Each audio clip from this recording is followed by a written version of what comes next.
What's the I guess. postpartum on that game and Obsidian? Yeah, postpartum on Avowed. I guess it would be a postpartum and not a postmortem, wouldn't it? I meant post-mortem. No, we're calling it a postpartum now. Absolutely. Yeah. Well, and it was birthed into the world, and it hasn't died. So I mean, depends who you ask. I think this podcast has had the most life to it when we didn't have Avowed. Yeah. Such is the nature of nerds, I suppose. Welcome to the World of Aora, a news and lore podcast about Pillars of Eternity and Avowed. I'm your host, Eric, aka Gingerino. Thank you so much for joining me as we dive into the history, lore, and game mechanics for the worlds that Obsidian has created for us.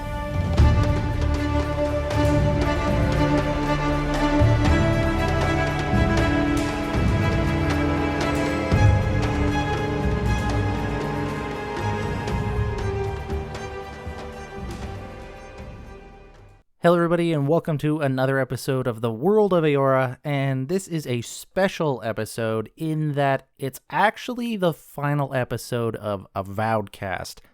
So to give a little bit of context without too much detail, because it's not really my news to tell, Avowedcast, the podcast, which is, been a form of content that has existed in the Avowed and Pillars of Eternity community for quite a while now, 5 years.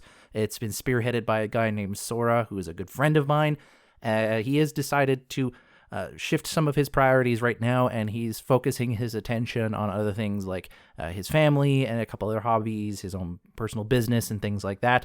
And all those details aren't really privy to put on here, so I won't get into that.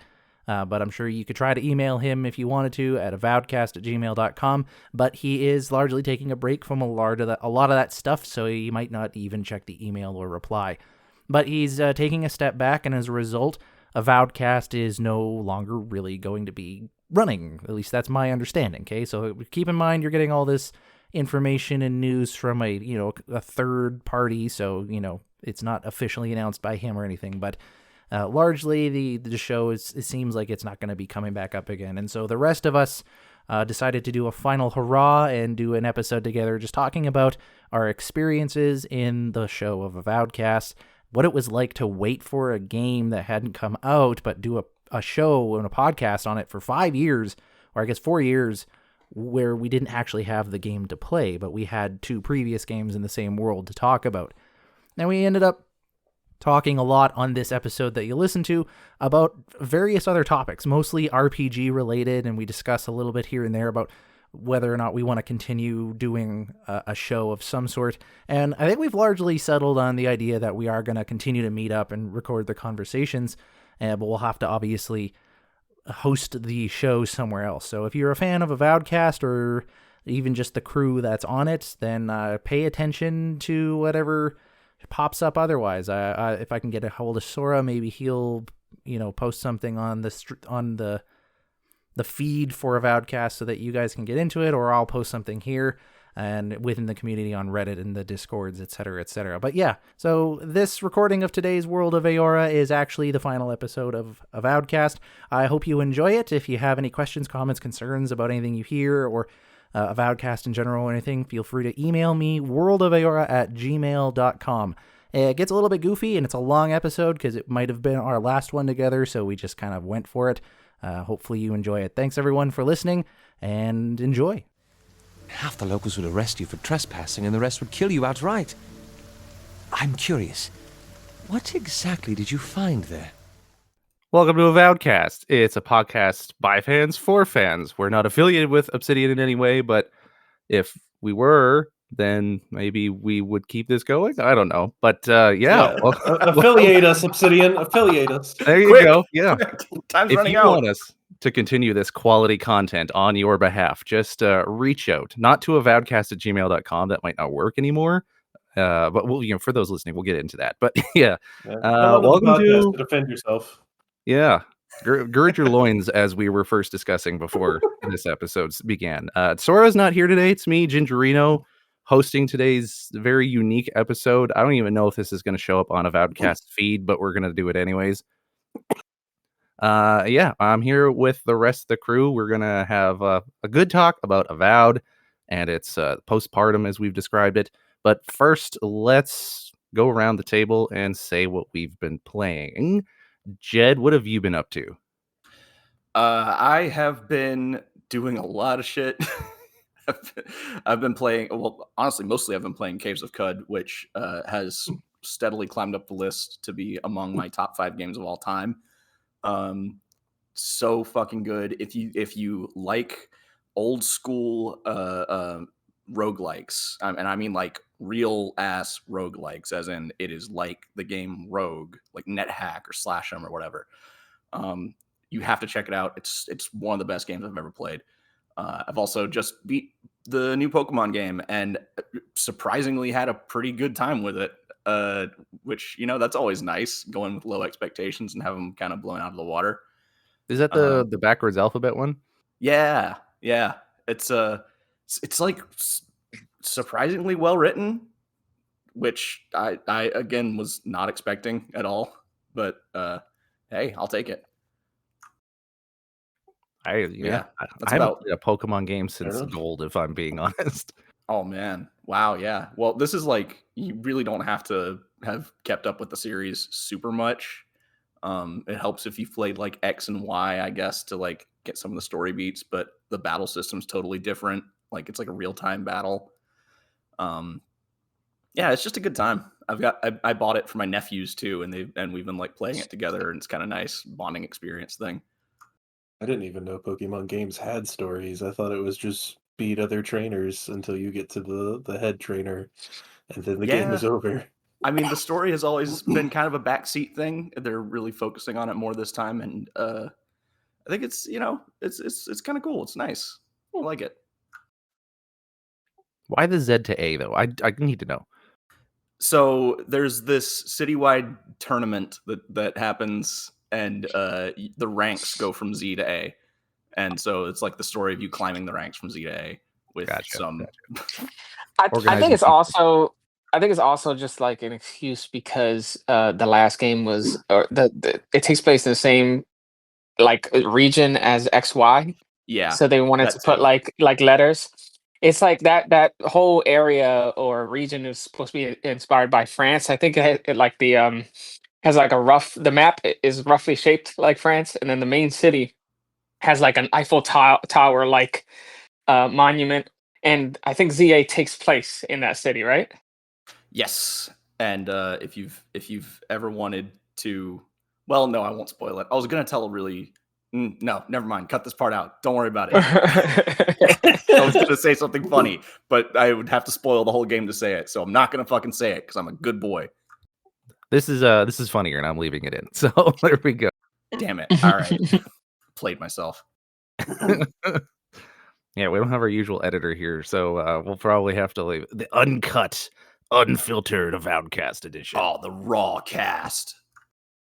Speaking of uncut and unfiltered, Jesse, what have you been doing lately?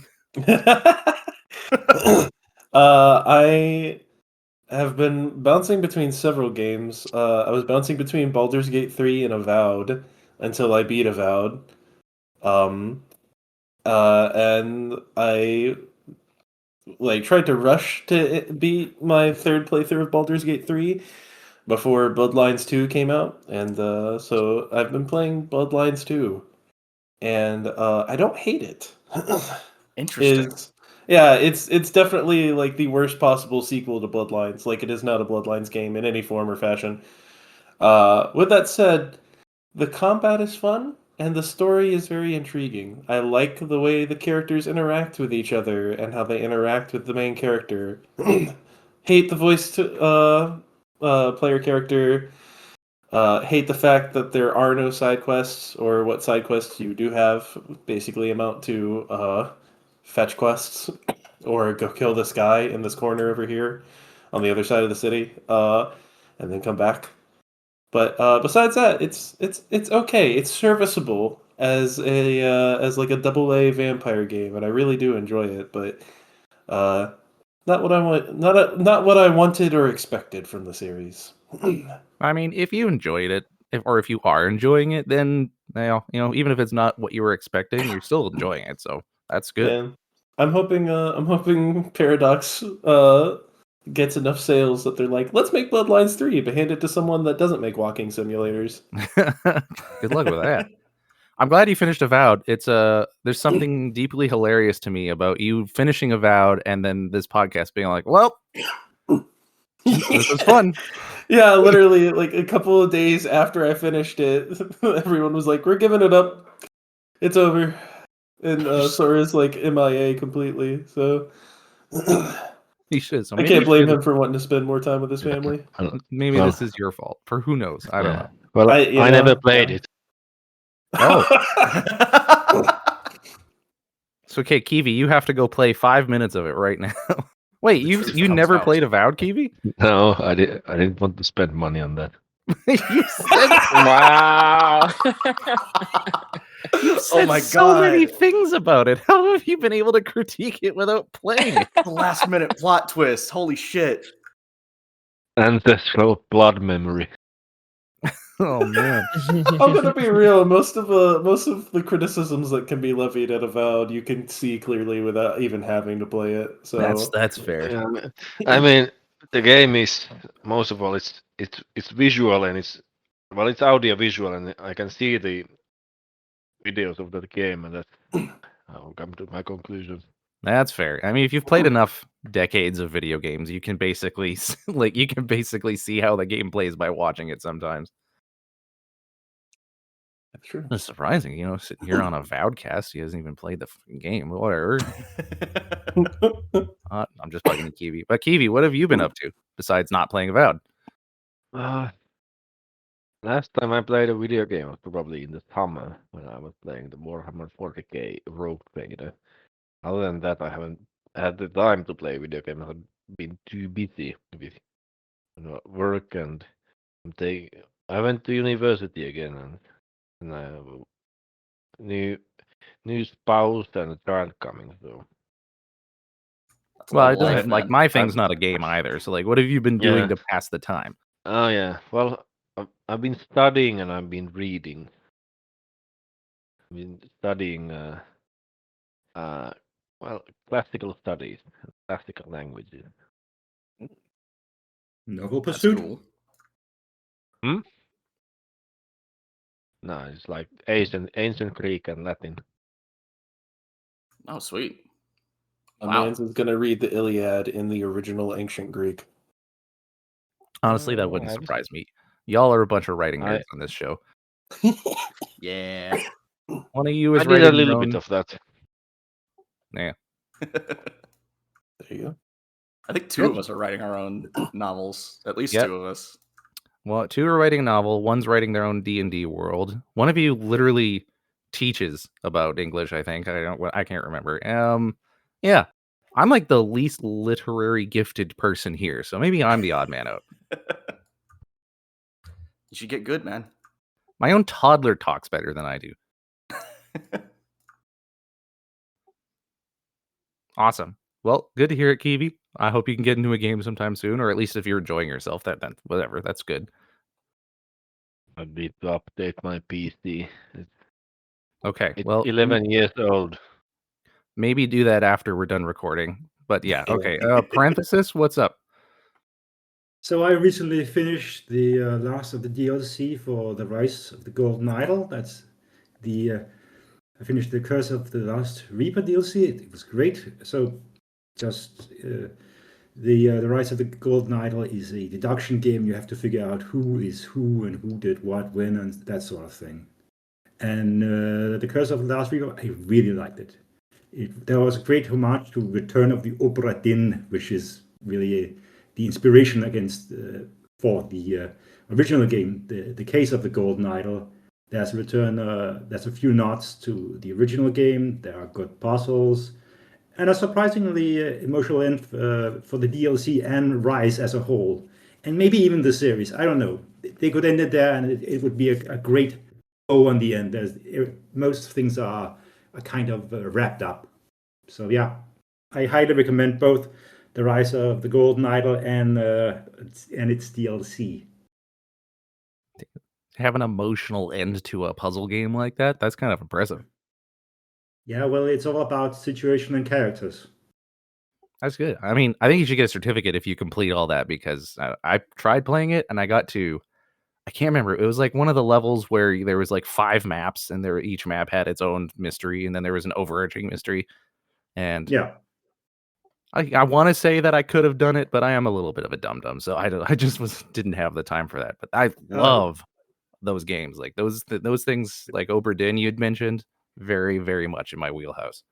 You really have to lock in when you're doing those. The first couple of puzzles you can do sort of like with well, like 3/4 of your attention, but then you need to pay full attention, and then at last you need to log in. And oh, by the way, for our listeners, Lucas Pope, who made the Return of the Obra Dinn recently as a publication, put out I think 2.5-hour video where he goes through all the changes he made in the game. I mean, he made a script that recorded the modeling and painting he did on the NPCs and the boat, and then it was exported in a way that actually makes sense to watch. And then he narrates over most of it. It's a great watch if you want interested in that sort of thing. Damn. All right. It's my turn to watch TV tonight, so maybe I'll force my wife to watch that. Yeah, it's on his YouTube channel, and that was Lucas Pope. Have the rest of you guys played Obra Dinn yet? I have not. I probably should get around to it because it sounds like my kind of thing. I've been really into mystery games. Like I played Case of the Golden Idol. I played that free game Type Help. Played The Root Trees Are Dead. And I've tried Obra Dinn a few times. I don't know what it is. I know it's supposed to be great, but I can't get into it. I think something frustrates me early on, and I just kind of give up. That's on me, though. I get it, because it took me 3 attempts with that game. I think I made lots of progress really quickly, and then you kind of bump up against this wall where you realize you actually haven't made as much progress as you think. And that's pretty discouraging, or at least it feels like it loses momentum at one point, and you have to work to get that momentum back. But overall, great game. Rimmeran, what have you been up to? Oh man, I played a bunch of games, I feel like, since last we spoke. But I think the ones that come to mind immediately are I played through Scald Into the Black Priory. That 8-bit like CRPG was awesome. I really liked it. I think if anybody likes cosmic horror, they would really like this. And it's a really, I think, good short CRPG, which most CRPGs are not. Like, I think it took me like 15 hours, maybe less, to beat it. So Run that I would name by definitely me again. recommend. Scald Into the Black Priory. Why have I Yeah, not it's heard like looks like a 8-bit it looks like Nintendo, but like it's a CRPG top down. You get a party, you level up. They do dice rolls, all of it. Except yeah, and then it's a cosmic core. And then I also played Final Fantasy Tactics Ivalice Chronicles, which I also really loved. I played the original back in like 98 or whatever it originally came out. And then I also played like War of the Lions when they did the remake. And this one's like a remake, but of the original, not of War of the Lions. So it's like kind of weird. Like they didn't put all the content from the original remake on it.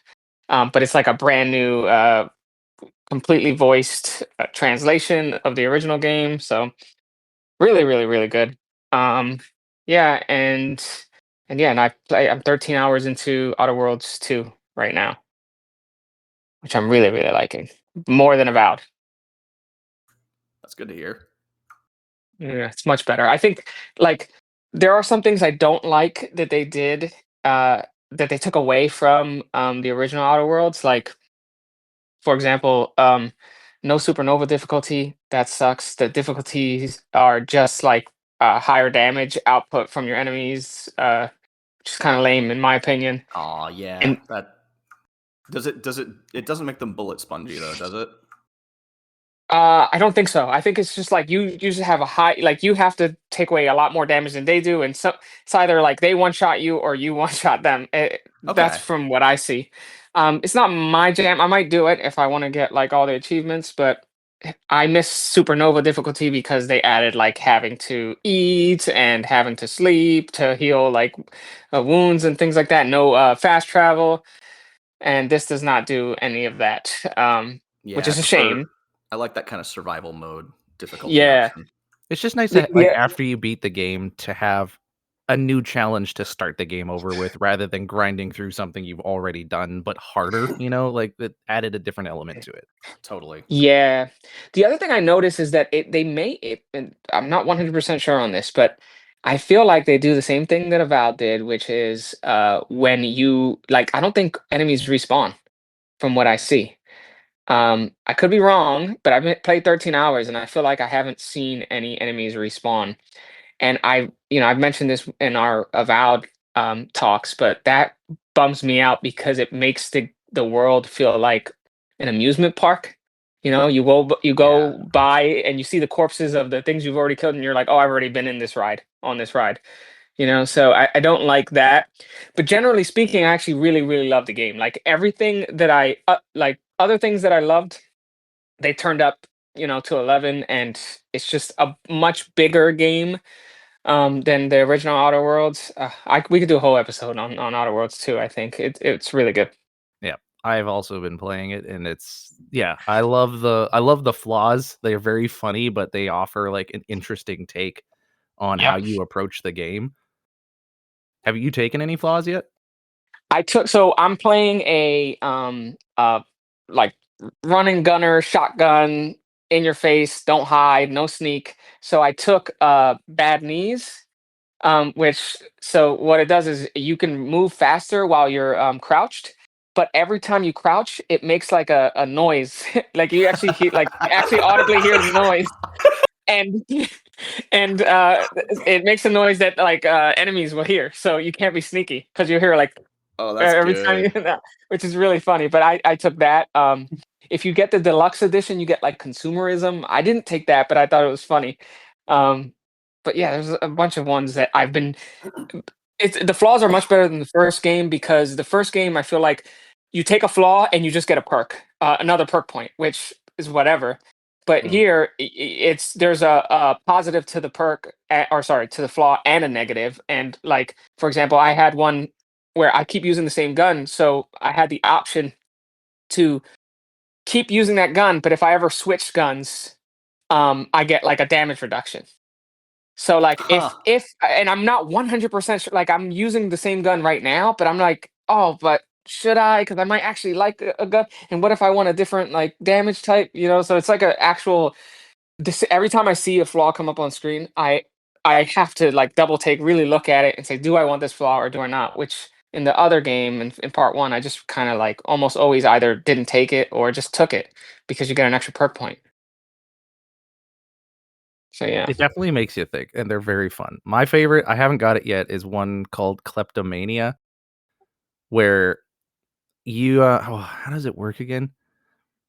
I think if you steal enough stuff, you get this flaw that you can have, and as a result, you get like great vendor prices, and you get also a perk points and skill points and stuff like that. But every time you have your cursor over an object, there is a chance you will automatically just take it without Amazing. like any input from the game. It'll just happen.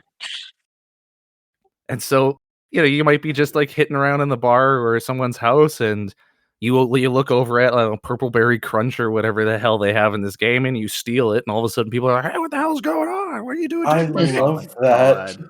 and Mhm. it's, I love it's that because just fun. it's funny, but it's not like it's not like insisting on itself to be funny. It's just like a funny thing that can happen to you mechanically. I think that's the best kind of humor in a game. Yeah, You guys have just told me on the Outer Worlds too. I was on the fence. Like I wanted to get it eventually, but now I'm excited for it. I Yeah, think I'm that's gonna my check that favorite. out. I think my favorite part of the game is the humor. I just really love like everything they do. Like the whole story is about like rifts, investigating rifts, and sometimes you'll see rifts like out in the world. And I think there's something you could do with them, but I don't know yet.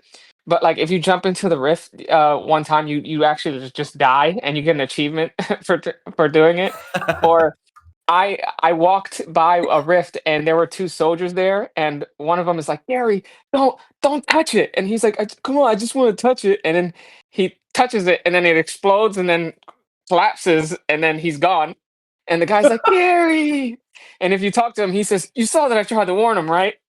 It's just random, no quest involved. It's just something you walk by. It's so funny. I love it. Yeah, they did Yeah, good. right.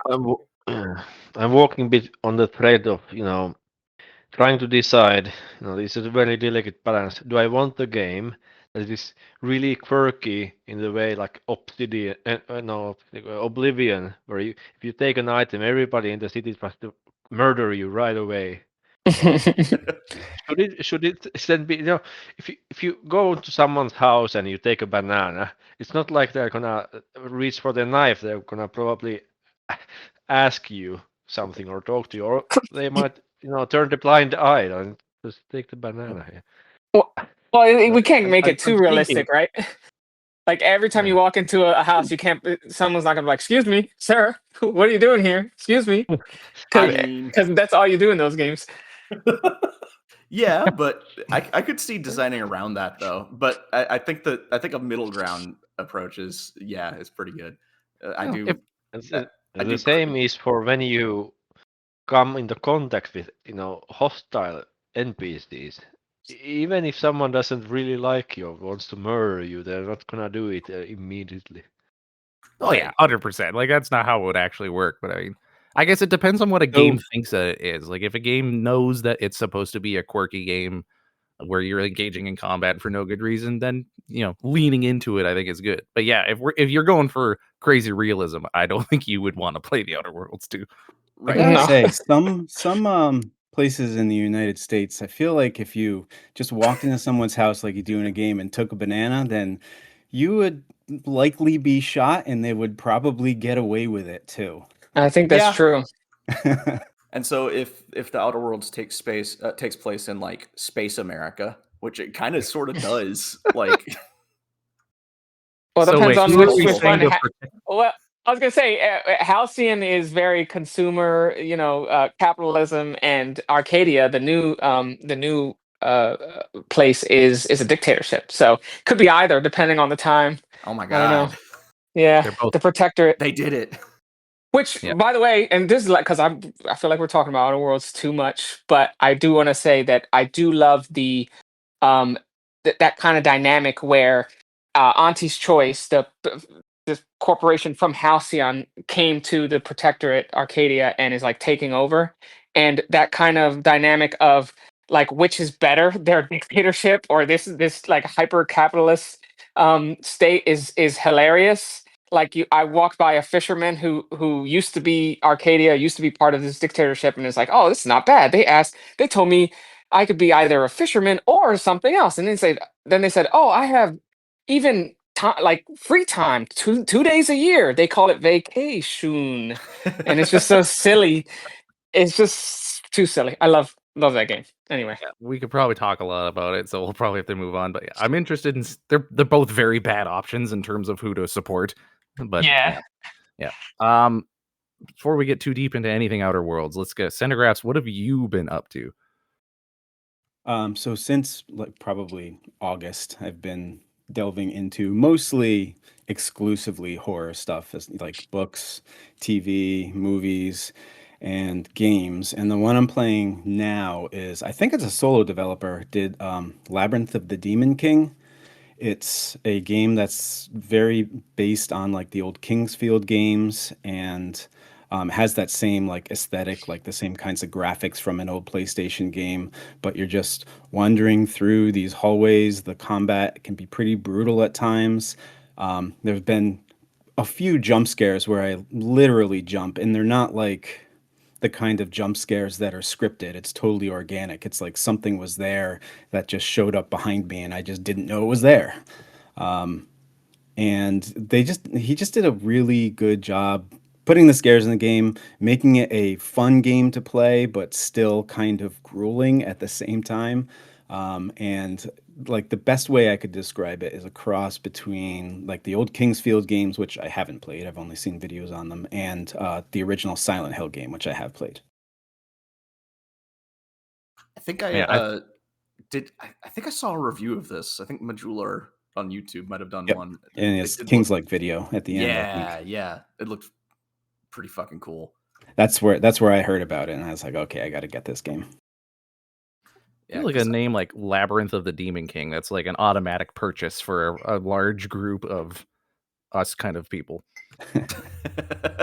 It's what we call genre signifiers. Oh, hey, It immediately went onto my wish list. So yeah. yeah. I know they say not to judge a book or anything by its cover, but I frequently do by names or art alone.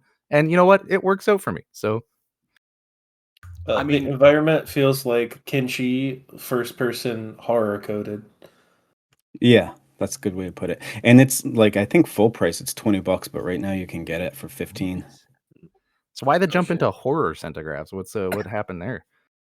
I mean, it's been a slow kind of evolution, but I don't know. I've always been into it, but then like in the last few years, I've pivoted from mostly fantasy to mostly horror stuff. I don't know. I think I just like that like really tense feeling. Like I really crave it. Like stalker enemies in games, which there is one in Labyrinth of the Demon King. They always just set my heart racing, and I know that for some people they can't deal with it, but I crave it. I love it. I mean, talking I like have the anxiety Nemesis problems. from Resident Evil. So yeah, what's his name from Resident Evil? I can't remember. Nemesis or Mr. Yeah. X. Just watching Yeah. YouTube clips of that guy gives me anxiety. Or Jack Baker too. He's a stalker. Yeah. Or just Deadman too. I find horror just blends really well with fantasy, and it's something that doesn't get explored too often. Like there's always like a horror segment or some horror elements in fantasy, but for the most part, if it's a horror game, it takes place in either the modern real world or like a period piece, essentially. But I'd like to see more horror mixed with fantasy because I feel like you can do really, really interesting things with it. So Scald, man. Play Scald. It's also on my wish list. Witcher. it's speaking if you'll allow a little tangent. Speaking of that like fantasy horror type thing, I read a book by Cassandra Caw, The Library at Hellebore. It is definitely inspired by like Harry Potter, but it's a school for magic people, but in this school, the faculty like eats the students. So it's not like Harry Potter, but it's like definitely like uses that as a kind of jumping off point, and it's great. They're such a good. I've read a couple things of theirs now, and they really do a good job of marrying that fantasy and horror. No. As soon as you told you said Harry Potter, and I lost interest, but you said eating the students, and my attention was right. Yeah, exactly. I was right back to tell me more, please. What Have you kind of seen, a parent puts their kids in at school? The kind that don't care and just want their kids to be in some school. Or the kind that Fair don't enough. know. Yeah. The main character, I think, it just like finds themselves there one day. So I think it's like they kidnap their students, basically. Oh, Oh my god, it's No like those one has troubled teen graduated. camps. Kind of, except they're where they magical. eat the troubled teens.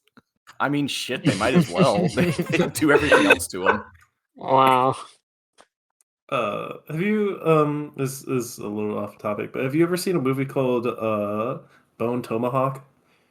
Oh yeah. Yeah. Those are the kind of vibes that I like nowadays. It's those of you that don't know, it's a western that with like Kurt Russell and the dad from Step Brothers, and basically some people get kidnapped by a tribe of Native Americans that all the other tribes of Native Americans reject. Like they consider them cavemen. And it gets like really dark really fast, and like the first like hour of the movie is basically like a buddy hangout movie. Like you're just watching all these grown men interact while they go and try to rescue these people, and then like the last half hour is just instantly like cannibalism terribleness, and it goes from like 0 to 100 instantly, and it's one of my favorite movies ever. Oh my god, I But- remember seeing this when it came out and being like that's Kurt Russell's return to Western, and I realized it was horror. I was like, oh my god, I gotta see it. But then I forgot about it. I'm glad you reminded me. I'm definitely putting that on my list. I'm glad I reminded you too. I feel Go like ahead. Western and horror is a really good vibe. Like those mix really well. Yeah. Oh, yeah. Extremely. I think they're again trying to do a Blood Meridian movie. They are. Are Cormac they? McCarthy was writing the script, but then he died, so I haven't heard anything. I haven't heard any updates on it. Rude of him, frankly. Honestly, rob us. I didn't of hear- awesome- I didn't hear- I think there are many IPs that this is something that I don't like to say, but I actually think that some IPs are better served drawn in anime. Oh, absolutely. Anything? I think Dune is one of them.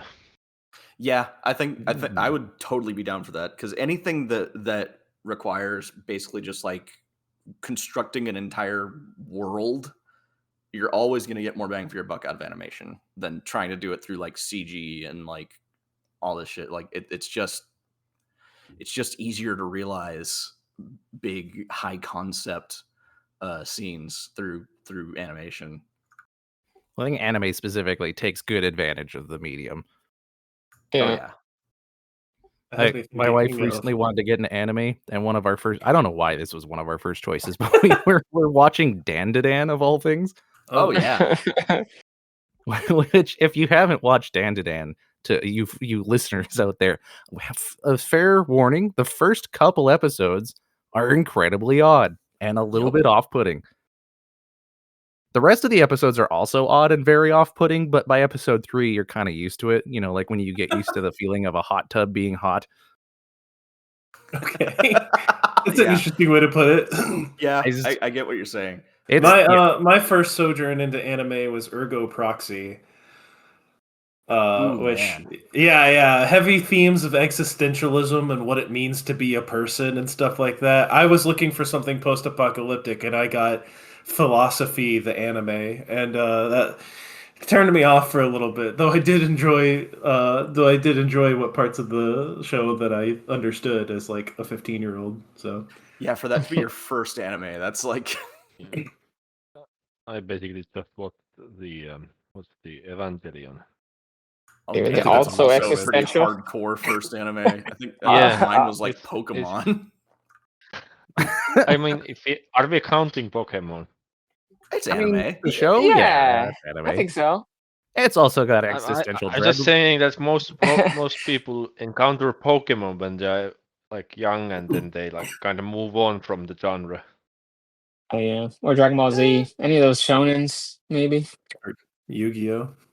I still have soft spots for all of those. Oh yeah, man, childhood. I don't know. It's just a dumb good time. I've been rereading the Yu-Gi-Oh manga, and it's just, it takes itself so seriously, and it's so much fun. When they get to the god cards, everyone's like, I've been chosen, but like they don't say the god cards most of the time. They say God. So it's like, I've been chosen by God, or next turn I will summon God. Like, it's so funny. My god card is Pot of Greed. What does that do? Nothing. I'm not getting into that. All right, I'll top off with what I've been doing. I actually, well, besides the Outer Worlds 2, which is what has brought me back into video games, lately, I have actually like dove headfirst into tabletop role-playing games. Okay. Yeah, so it started in like August. I had an Amazon gift card. I had $20 left over, and I'm like, what am I going to buy with it? So I heard of this game called Cairn, which is like supposedly a really good tabletop game. And it was like dirt cheap on Amazon. It turns out this guy sells all of his stuff at cost. Like he doesn't make any money. He just puts his game out there and supports a great community. So I got Cairn and immediately fell in love with it. It's part of like the OSR genre in tabletop, if anyone's familiar. Which then started a weird snowball effect where I found another game that I liked, and another game, and another game. And right now, beside me, I'm looking at a box filled to the brim with tabletop role-playing games with like beautiful art and interesting mechanics and heavy themes There's one in there called Morkborg, which I had to do like anointing of oil to get rid of the demons on the damn thing because it's just What do you mean? it's dark and scary, my dude. So yeah, it's a terrifying thing. I love it though. I love all of it. So I spent so much money that when a few days ago, I finally was like, how much have I actually spent? I went on my credit card bill and I counted it all up over the last couple of months. And it was one of those numbers where I had to, and I did do this. I approached my wife and I said, we need to sit down and talk. It's like, we need to talk about my finances. Oh yeah, 100%. Like, you've made a mistake when it's a sit your wife down and tell her what you did kind of a thing. So it's It's very anyway, responsible of you. yeah, thank you. Well, I mean, on the Gingerino's back on a end, budget anyway. now is what I'm trying to say. How often do you Jesus. play each game you buy? Okay, so like that's the worst part is like I will probably not get to a lot of these for years, which I Yep. was okay with. Like I'm okay with buying tabletop games even just for enjoying the read and the artwork. Like I'm okay with collecting. Like that's part of the thing I enjoy. But yeah, I'm definitely not going to play all of these. There's no bloody way I'm going to be able to get to all of them.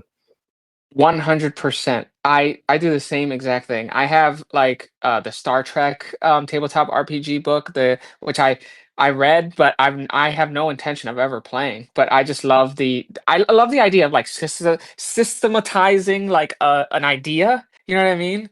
And I feel like tabletop RPGs do that really well. I've been getting these ads on Facebook for a 5e D&D setting inspired by Studio Ghibli. Have you guys seen this? Obojima? I know which one yeah, that is. yeah. Yeah. It looks, I am so tempted to buy it, knowing 100% that I will never make a campaign like that because I don't have enough friends interested in that type of campaign. But I am probably going to buy it because I'm weak and I'm going to read it because it looks interesting. It So looks yeah, cute. I'm with you. I'm with you. Oh yeah, man. I have a willpower of 3. I almost bought that one immediately. And you know what? I like it too because you read these things and you don't get to like read a story in a book or play a video game or watch a movie, but like it lives in your head for a while and you start to think of cool ideas and you make your own stories. So it's almost like you have a movie or a set of movies or sparks installed in your brain that you get to enjoy. That one is also on my list. I'm definitely want to get in that. So if anyone's got like a free, it's not even $20. It was like 10 or 12 in total. If you've got $12 on Amazon to burn and you're into tabletops, highly recommend getting Cairn. You can get the Player's Guide and the Warden's Guide for like next to nothing, and it's just really great, low fantasy tabletop with minimalistic rules. Like you can read, if in fact you can get the first edition as a zine of like 8 pages. It's really small. But yeah, that's what I have been doing. Nice. All right, I forgot that this was a Avowedcast, so we should probably get into it. But hey, you know what? This was potentially one of our last times to chat about this kind of thing. So I guess I should address the elephant in the room for you listeners out there. So depending on where you're listening to this and whatever we decide to title this weird episode that we're doing, Avowedcast is, as far as we know, probably going to be saying goodbye. And so we wanted to give one last hurrah. Tsora is not here at the moment, and I'm not going to dive too much into the reason behind it. But yeah, long story short, Tsora was decided that it's time for the podcast to go. He's got some other priorities he needs to attend to, and it's his thing. So we just decided to get ourselves together for one last chat. And so that's what we're here doing today. If you have any questions about it, feel free to email, I guess not avowedcast@gmail.com. You can email me, worldofaora@gmail.com if you want, or hit up anyone else on Twitter if they feel like giving out their or X account or something like that. But that's what we're going to be talking about today, is a little bit about this show and what it was like being on it, how we all got on there, the experience of waiting for the game of Avowed, even though we hadn't seen it or known anything about it, and then what it was like after it released. And then we'll discuss some stuff from there. So I guess that's where to jump into next is Avowedcast from the beginning, which I don't actually remember. I remember Tsora was there, obviously, and Parenthesis and Kiwi, you guys were there at the start, weren't you? Yes. And Jed. Yeah, I remember. Maybe. I How got Yep. How did it get started with you guys? Like, did he send you a message or something, or what was it that got the ball going? Yup. Yeah. I posted something on Reddit, on the Avowed subreddit, and just got a random message from some dude I didn't know, like, "Hey, I'm putting together a podcast. You want to be on it?" That's exactly how it happened with me. Yep. Same with me. He's active in the community, and he was like, "Hey, you're cool." Trailer came out, I did some kind of an analysis on the first trailer, and I made a Reddit account and I made a post, and it's the only Reddit post I ever made. And Wow. he messaged me. Dude, what are the odds? It's just, my goodness, man. You're a KDR on that is pretty good, I'll say. Yeah, the hit rate is insane. I never used it again. Make a Reddit account. Post once. Hey, do you want to be a content creator? I think you got what it takes. Good job, Kiwi. It's like a gateway drug. That's how they fucking get you. What about you, Parenthesis? What did you do? But yeah, I posted on Reddit, and apparently I was knowledgeable and useful, so I was brought aboard. This makes me wonder how many people he messaged. Like, is there a group of people out there listening to this being like, "Oh, I missed my shot"? We'll never know, man. Yeah, no, that or their lists every now and then are like, "Oh boy, I'm glad I dodged that bullet." Like, what? What possessed you to like jump on board when this random dude on Reddit just extended this offer to you? Like, did you just have a lot of free time on your hands, or what? What That is possessed you to exactly it. Yeah, I had a lot of free time on my hands. I just really like Pillars of Eternity and wanted the chance to talk about it. Like, I don't know. I had just finished playing the first 2 games through with my wife, and was really getting back into it. And I also figured, like, oh yeah, this will be a cool short term project. And then here we are 5 years later. Yeah, I thought it sounded. No, go ahead. I thought it sounded fun, and yeah, I like talking about games, so why not? Awesome. Well, you guys are all. It's just great that you just jump on board to that, because I'm glad I have met every one of you. Aw, same, dude. Aww, thanks, it's been really cool. It's nice to. I know I haven't been here super regularly. Life has been, insane as it tends to be. But it is nice to sort of come back to you guys every now and then and kind of circle up. And yeah, you're like the older brother who turned 18 first and moved out of the house, and we're like all the younger siblings. We're like, literally. Didn't you literally travel the world at some point? Well, that's overstating it. I went to Scotland. But I mean, that counts, right? I took a voyage to get there. I went on the Queen Mary 2, which was dope, by the way, if you're ever looking to get to the UK and don't want to take a flight. I think I would prefer that. Up my alley. But yeah, I mean, this podcast has been like a constant in my life for the past 5 years, and that's kind of crazy to think about. It's crazy to think that it's been going for 5 years. I think August was when it first happened in 2020, the year of our Lord 2020, if y'all remember what was going on at that time. Yeah, that's the other thing, is I didn't have a hell of a lot else going on. Yeah, none of us did, which is perfect. I could do COVID again. No, don't worry. I'm not asking for it. But I'm definitely the personality type where when COVID happened, I was like, oh, I'm already doing self-isolation. Like I do this automatically is my personality. Careful, watch that monkey's paw, dude. Don't. Monkey's Paw is one of the Canadian retailers for tabletop games, and then you just got me jonesing again. Oh shit! You're like a sleeper agent. What is this? Oh, dude, it's bad. Like, I have an actual problem. Anyways, back to being on topic. It was originally, you guys, it was split between North American episodes and then European episodes, if I remember. Oh, yeah. Yeah, it was. Yeah, for a little bit. Actually, man, what a nightmare on Tsora's part. Was there a talk between you guys about like bringing the crew together at some point, or did that just happen organically? I think it happened organically. I can't remember a specific talk about it. I mean, I've never seen anyone make a podcast or a YouTube show or whatever where they split it between regions of the world. So I guess it was an experiment to accommodate one or the other group, and then it just coalesced on one time, which makes more sense, especially when you consider that most of the people from the European contingent dropped off after the first episode. Also, there were other people on that one. I don't remember that. Oh yeah, I can't exactly remember who, but I'm pretty sure there were at least 2 other people.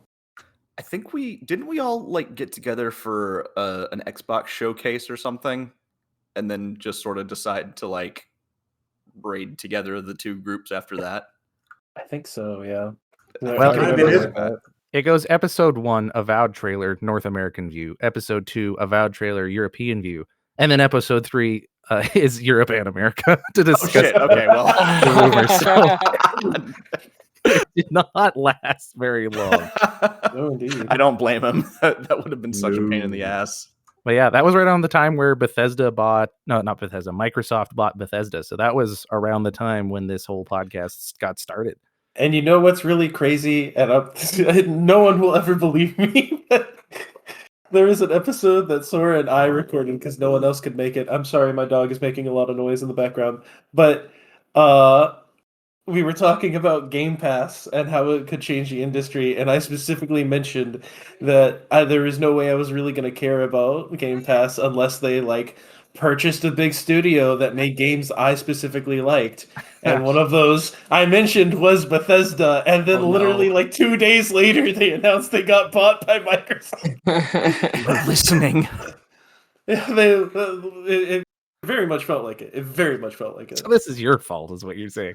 It might be. Who knows? Todd has eyes and ears everywhere. I am not far from them, and I did make those dumb fake leaks. So You say God has eyes and ears everywhere? I said Todd. Oh, Todd. Okay. Same thing. Yeah, In so, Todd we honestly, trust. in the gaming industry, Todd's just listening to Jesse, and he goes, "You know what? That's a good idea." That's crazy. From there, you guys did, what was it? Baldur's Gate 3. There it is. Baldur's Gate 3 early access and impressions. So despite the fact that this was an Avowed game, mostly talking about Baldur's Gate 3 early access for a large portion of the show. Yep. Yeah, that was a Well, I fun mean, we one for didn't me have a 'cause hell I of a had- lot to Yes, talk that was a about good- Avowed-wise. Yeah. It was just that early title, which I know Kiwi is a huge fan of, and a lot of us jumped on board right away because of that. I mean, yeah, me too. At least that was a good game. It looked like it would have been. From that I'd be first down trailer, for whatever they make next if it had that vibe too. I mean, they still could make something like that.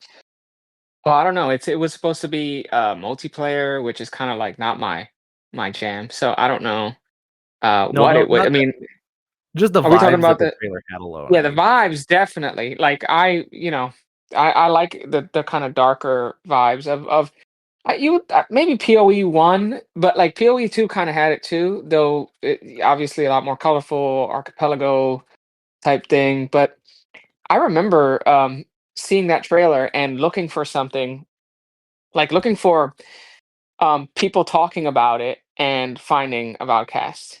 It's so funny. Like I was looking for Avowed podcasts, and I remember finding World of Aora, yours, Gingerino, and this one, and I was like, okay. And I listened to both, and I saw that this one was like a bunch of people talking about it, and I remember like listening to a bunch of episodes while I was like driving to work.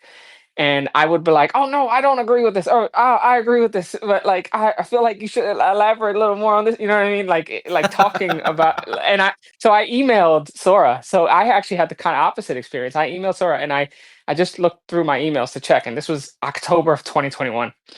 Wow. And yeah, so and I was like, "Hey, like I love what you guys are doing," and I'm like, I played Pillars like 3 or 4 times through, and I'm really into it, and I would love to like even just ask a question or be a part of it. And he was like, yeah, and we met, and then I joined one of the episodes, and that was it. So it was kind of crazy.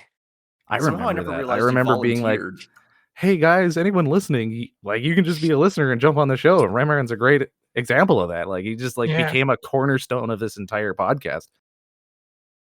That's It's awesome. man. really cool. Yeah, because I play a lot of like these types of games, and I have a lot of like in real life friends that are gamers, but not this deep into RPGs. And so I didn't have anybody to really like bounce off of like and converse about things like this. So that's why I was like, oh, I want to be a part of that conversation. So that's why I reached out.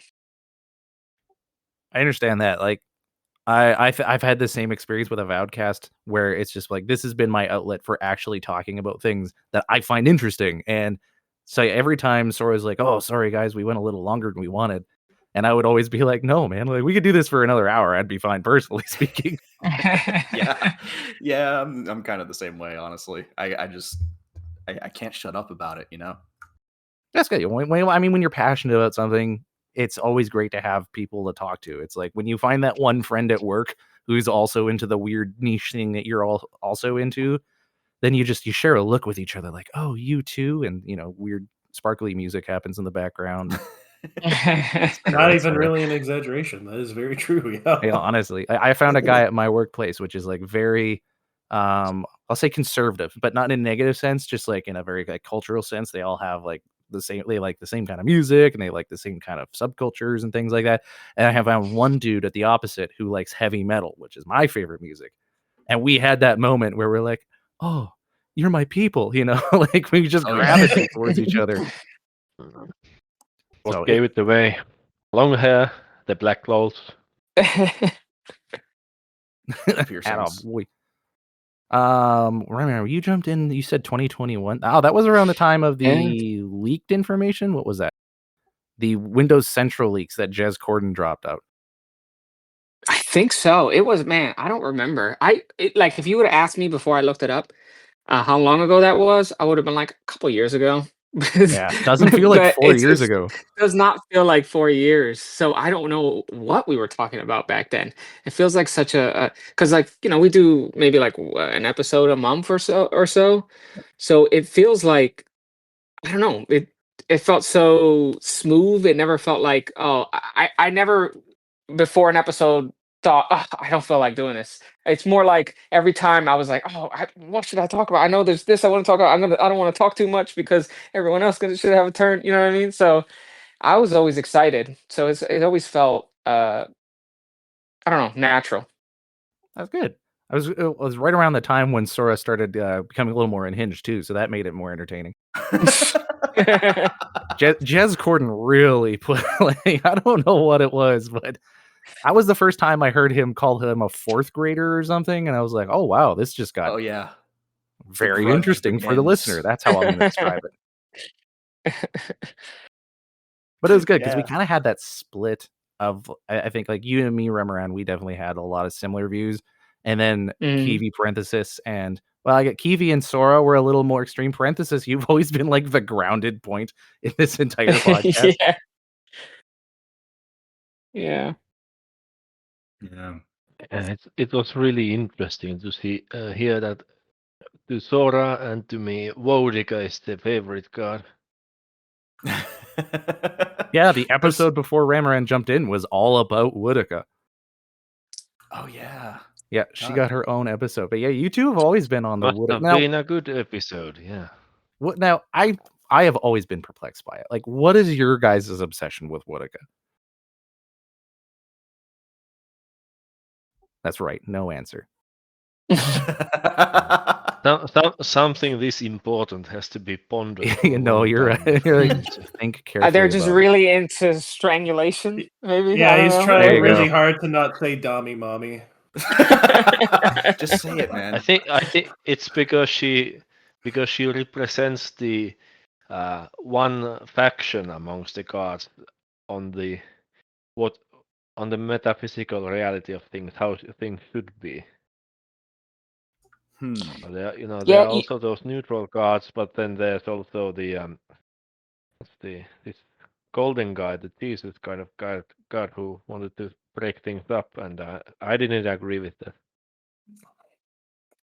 Gotcha. Like when I played Pillars 2, Vodica is one of my favorite gods, and the reason why is because of that quest line in Pillars 2 where oh my gosh, I haven't played Avowed. What are the knights under her? The paladins? The Steel Garrote. The Steel Garrote. The Steel Garrote are chasing the guy after like hundreds of years. He I guess was a traitor like 200 years ago in a war that's long dead, and you have to kind of decide whether um to let them kill him or not. Oh, yeah, And I remember, yeah, this is Ludwin, right? yep, yep, yep. Lodwin is the main kind of enemy in there, Yeah. and I love it because it it made me think about it. Like they're kind of right. I mean, maybe not like 100%. Like, and that's what I like about Obsidian games in general. But this obsession with like oaths and like if you say you're gonna do something, like to do. I really like that idea, and which that's why I played like a Steel Garrote kind of character inside Avowed because of that. I also like that in Avowed they don't say when she died because it could be you who killed her inside Pillars 2 or it could be at some point during that whole event, which I loved. But yeah, I think that part of Wodica, like being obsessed with like Oathbreakers, and I feel like there's some even in a twisted way some sense of justice there that I always thought was kind of intriguing. I mean, the sort of D&D alignment spot, the sort of lawful evil spot is always like really fascinating to explore. Like think about sort of your like Doctor Doom characters, right? Like everyone fucking loves Doctor Doom because he's a deep and complex character. He has positive goals and goes about them in ways that he thinks are, just. And it just so happens that, he bumps up against the morality of the heroes of the story or whatever. And like, it's just, I don't know. It's a lot more of a textured kind of antagonist, right? Can be than just your boilerplate, like, rah, I'm gonna fuck everything up and kill everybody because evil. Yeah, there was like actual nuance to the entire faction or the religious group. And like Remoran was saying too, like you can kind of see the reasoning behind it even, right? Like that's the part that makes them almost human, I guess. Yeah. Yeah, I think so. That and the whole Dommy Mommy thing. But anyways. Well, yeah. It's not a part. Yeah, I'm not gonna no kink shaming here. That's fine. Bird old ladies that strangle you is your thing, then. But no, I know Kiwi and Tsora have always been on like the Wodica bandwagon, which is all fair. She is one of my least favorite people, but not because she's badly written. If anything, because she's well written. She just pushes my buttons the opposite way. It's like you love to hate her. Exactly. Yeah. Same. Like I never got around to playing Pillars of Eternity. I tried, but then when I realized the first game was real time with pause, I was like, I don't want to do this right now. It might be time soon. It might be time soon. Yeah. I'm waiting for it. I'm anticipating it. As soon as it comes out. Not out yet? I don't think so. It's supposed to be later. I'm assuming when Avowed releases its new game plus mode. Oh, there you go. Maybe. Yeah, as soon as they release turn-based mode, I will play it absolutely. But for right now, as soon as I saw real time with pause, I was like, I don't want to do this. But so I had like no exposure to the world other than what tidbits I got from watching a little bit of gameplay here and there from the Pillars games and listening to you guys. But that first interaction you have with Wodica towards the end of Avowed, when you're in the Godless Ruins, I immediately wanted to do everything I could to piss her off, and that's really good writing, because this character that I've only heard of, I've never interacted with other than like some religious zealots that she has, which religious zealots are always assholes. She shows up and has like maybe 10 lines of dialogue, and already I'm like, I want to defy you in every possible way. You crusty, raggedy bitch. I just instantly, it was a good moment for me. I really appreciated how they wrote her dialogue and her tone of speaking. Honestly, it was really good. Wodaka's writing was like genuinely some of the best in the entire game. I mean, there's a reason that they've leaned into her being present in all 3 of the Aora games. Like, they very clearly, Wodaka is an important theme and recurring element in the Aora world that Obsidian keeps writing her into stuff. And that even goes outside the games too. I was reading the guidebook about, and like there's sections on all the gods and everything like that. And I think the most notes I made were things that were being said about Wodaka. And one thing that I will always remember is that phrase, when Wodaka takes back her throne, or when the queen takes back her throne, or something like that. Yeah. I underlined it, and in the margins I wrote, "Make America great again." And now I understand why I never mind. I'm not going to finish that sentence. I don't actually have any hatred for anyone there, but that is very funny. And I think there is some elements to that. I mean, look, any good art is going to encapsulate some of the political reality of the time it's made in, right? You kind of can't help it. You're a product of whatever time you're living in. Absolutely. I know, You know, nope. that kind of zealotry is like timeless though. I Yes. I really always liked, like, for example, the Scarlet Crusade in WoW was always one of my favorite factions too, and I think Oh, yeah, there's same. some connection there, and I think it's because there's this. I'm fascinated by like what makes someone into like that much of a zealot or that much hate towards like one particular group. I mean, with the Scarlet Crusade, it was hate against the Scourge, obviously for reasons, but going beyond that, inside like pillars, like why do they have so much hate for the other gods? It's so interesting.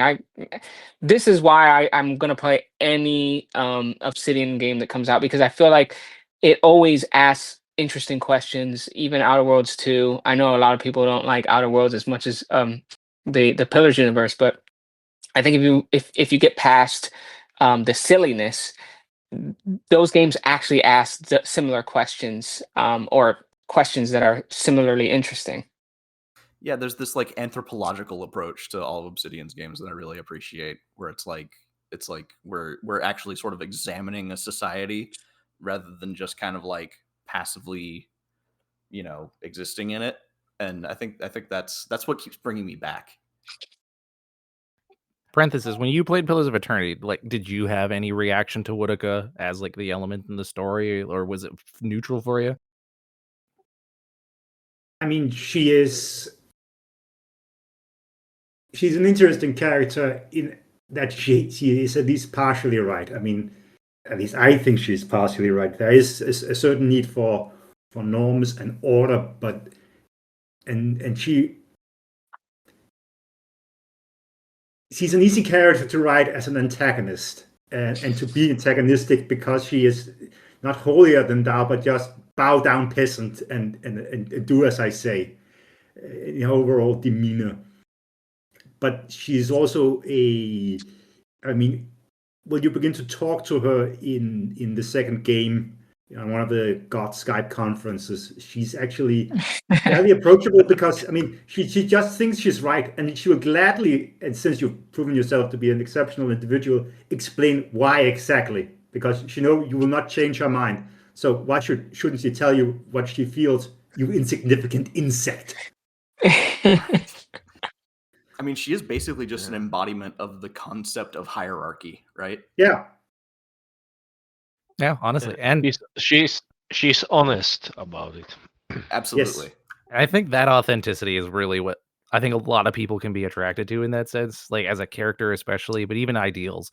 Like, it's just there's something about there's no pretense. Like, when she says doing X, Y, and Z, this is just exactly what she thinks, and she doesn't try to woo you in with a silver tongue. It's her view of the world is she's the queen and you are the subject, so do what I say. And like, I think I can get that, and I can understand because there's this one character in Avowed. I think his name is Tej, and he's very much a Woodakin through and through. And one of the things he likes about that religion in the game is that you can, like, for lack of a better word, you can earn your rank. Like, you work hard and you do something, then you get the recognition and valor from your goddess that you deserve because you did a good job. I think a lot of people, there's some people that will like that in the fantasy world and the real world. It's interesting because like she is quite straightforward, but then she's also sort of like allied to, I don't know if it's ever really said out loud what the relationship is, but she's like pretty closely allied to Scan, who's like basically the god of sneaking around and doing plots and shit. That's because they play nice together. They are symbiotic. Yeah, they make up for each other's blind spots, I guess. Yeah.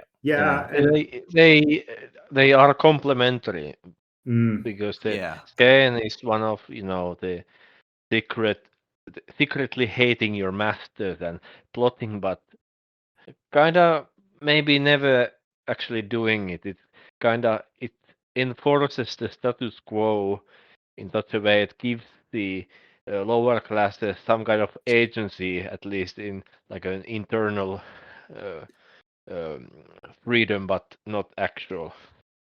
Right. Controlled Agency release with valve. guardrails. I'm sorry. What were we saying, Paren? Controlled release valve. I mean, Yeah. the people chafe. They might turn to Skane, but obviously Skane is horrid, and his ways are horrid. So people, those up high in the hierarchy can easily justify punching down and stopping any dissent because they might be Skanites. You wouldn't want that. I wouldn't want that. That's terrible. And they're right. It is terrible. That's a really good point. Yeah, it is. I There's love almost that an aspect about of social Skanite engineering to it. theology of how it's like, helping the oppressed, and there's very much like a eat the rich and like burn the system to it, which is like I think some people could be attracted to. But then when you actually go into like a Skanite cult and they're doing blood sacrifices and weird rituals, you're like, I don't know, this is what I signed up for. Yeah, right. But there is a good compliment between Woodaka, like who's like the queen of the goddesses, and Skane is god of being a little bitch essentially. This is actually changing my mind a little bit on Skane because I always was disappointed by him because of the way he was written in like the guidebooks and what like the philosophy about him was about how they work from the shadows, they strike back at the powerful, those kinds of things. They always spoke to me, but then the presence in game was always like, we're evil and deprived, and I always was disappointed by that. But I don't know. You guys are making me think like maybe that's by design. Like it was like Skane's the complement to Woodaka. It's just like we make you think you're doing something, but really it's just for show. Well, I think there's also, because I had the same reaction to you, is like I like the theology on paper of Skane, but then when you actually get into it, it's really grotesque and off-putting. And I think there's a little bit of commentary there about how really like even from that perspective, which is the opposite perspective of Woodaka, like there's still the potentiality for, I guess, evil and taking it in a bad way, right? Like there's nothing on either side of that spectrum that can be pure. I don't know. That's kind of like how I read into it. Revolution is children. Yeah, Exactly. it's like the gods tend to cause problems in Aora a lot more often than they solve them. So isn't that any philosophy that you look like too deep into, or that you actually try to perform like in the real life? Like if you look at like communism, it sounds really good on paper, and if you look at like capitalism, I think it sounds really good on paper. And so talking about Outer Worlds too, like that's the conversation they're having. I mean, you have some of the people in there who are from that dictatorship, the protectorate, who are like, oh, I miss the sense of community. And it reminded me of like a documentary I saw of like defectors from North Korea saying similar things. In some, I mean, they are happy that they are free. They are not where they were, but there's also something missing. And I feel like again, both of those philosophies and in Outer Worlds too as well, they're they're digging deep enough so you can see that there's like flaws there inside like what you would see on paper, like an oath, like not breaking an oath, that sounds good on paper, right? But then if you go too far, or like the who same gets to thing with arbitrate Skanites. that justice? Exactly. Yeah, it's like good that they ideology. do this. It's good that they do this kind of they compare, for example, with capitalism, communism. But it seems to me it's very surface comparison. They take kind of a caricatures of both, but it would be really more interesting to see uh, ho- the alienation that different systems bring on people. Yeah. That would be really interesting. Communism can do that also. Oh, absolutely. I mean, the thing, I think the sort of like the nut of it is like ideology is inherently kind of dangerous because if you're sort of sublimating your own will to like this set of strictures, then you're not really paying attention sort of to what you're actually doing, or you run the risk of papering over a lot of like really bad shit that you can find yourself getting up to. But at the same time, like you were saying with the North Korean defectors, it's like, you know, you're going to have a hard time uniting people without sort of an ideology, right? Like something to unite around. It's a cool conversation that oh yeah, like and the games especially being able to pull off that kind of commentary and exploring it, I think it's like, I don't know, it makes me think of like BioShock, which is like largely a criticism of objectivism from what was the book called, Atlas Shrugged? Atlas Shrugged, yeah. Right, and it's just like you take the idea of Atlas Shrugged, which on paper you can kind of see the logic, like I see what she's getting at. And then the people who made BioShock were like, "Oh yeah, well, here's a potential outcome of if you follow that to its logical conclusion." And I love that games can do that kind of thing in that really immersive way.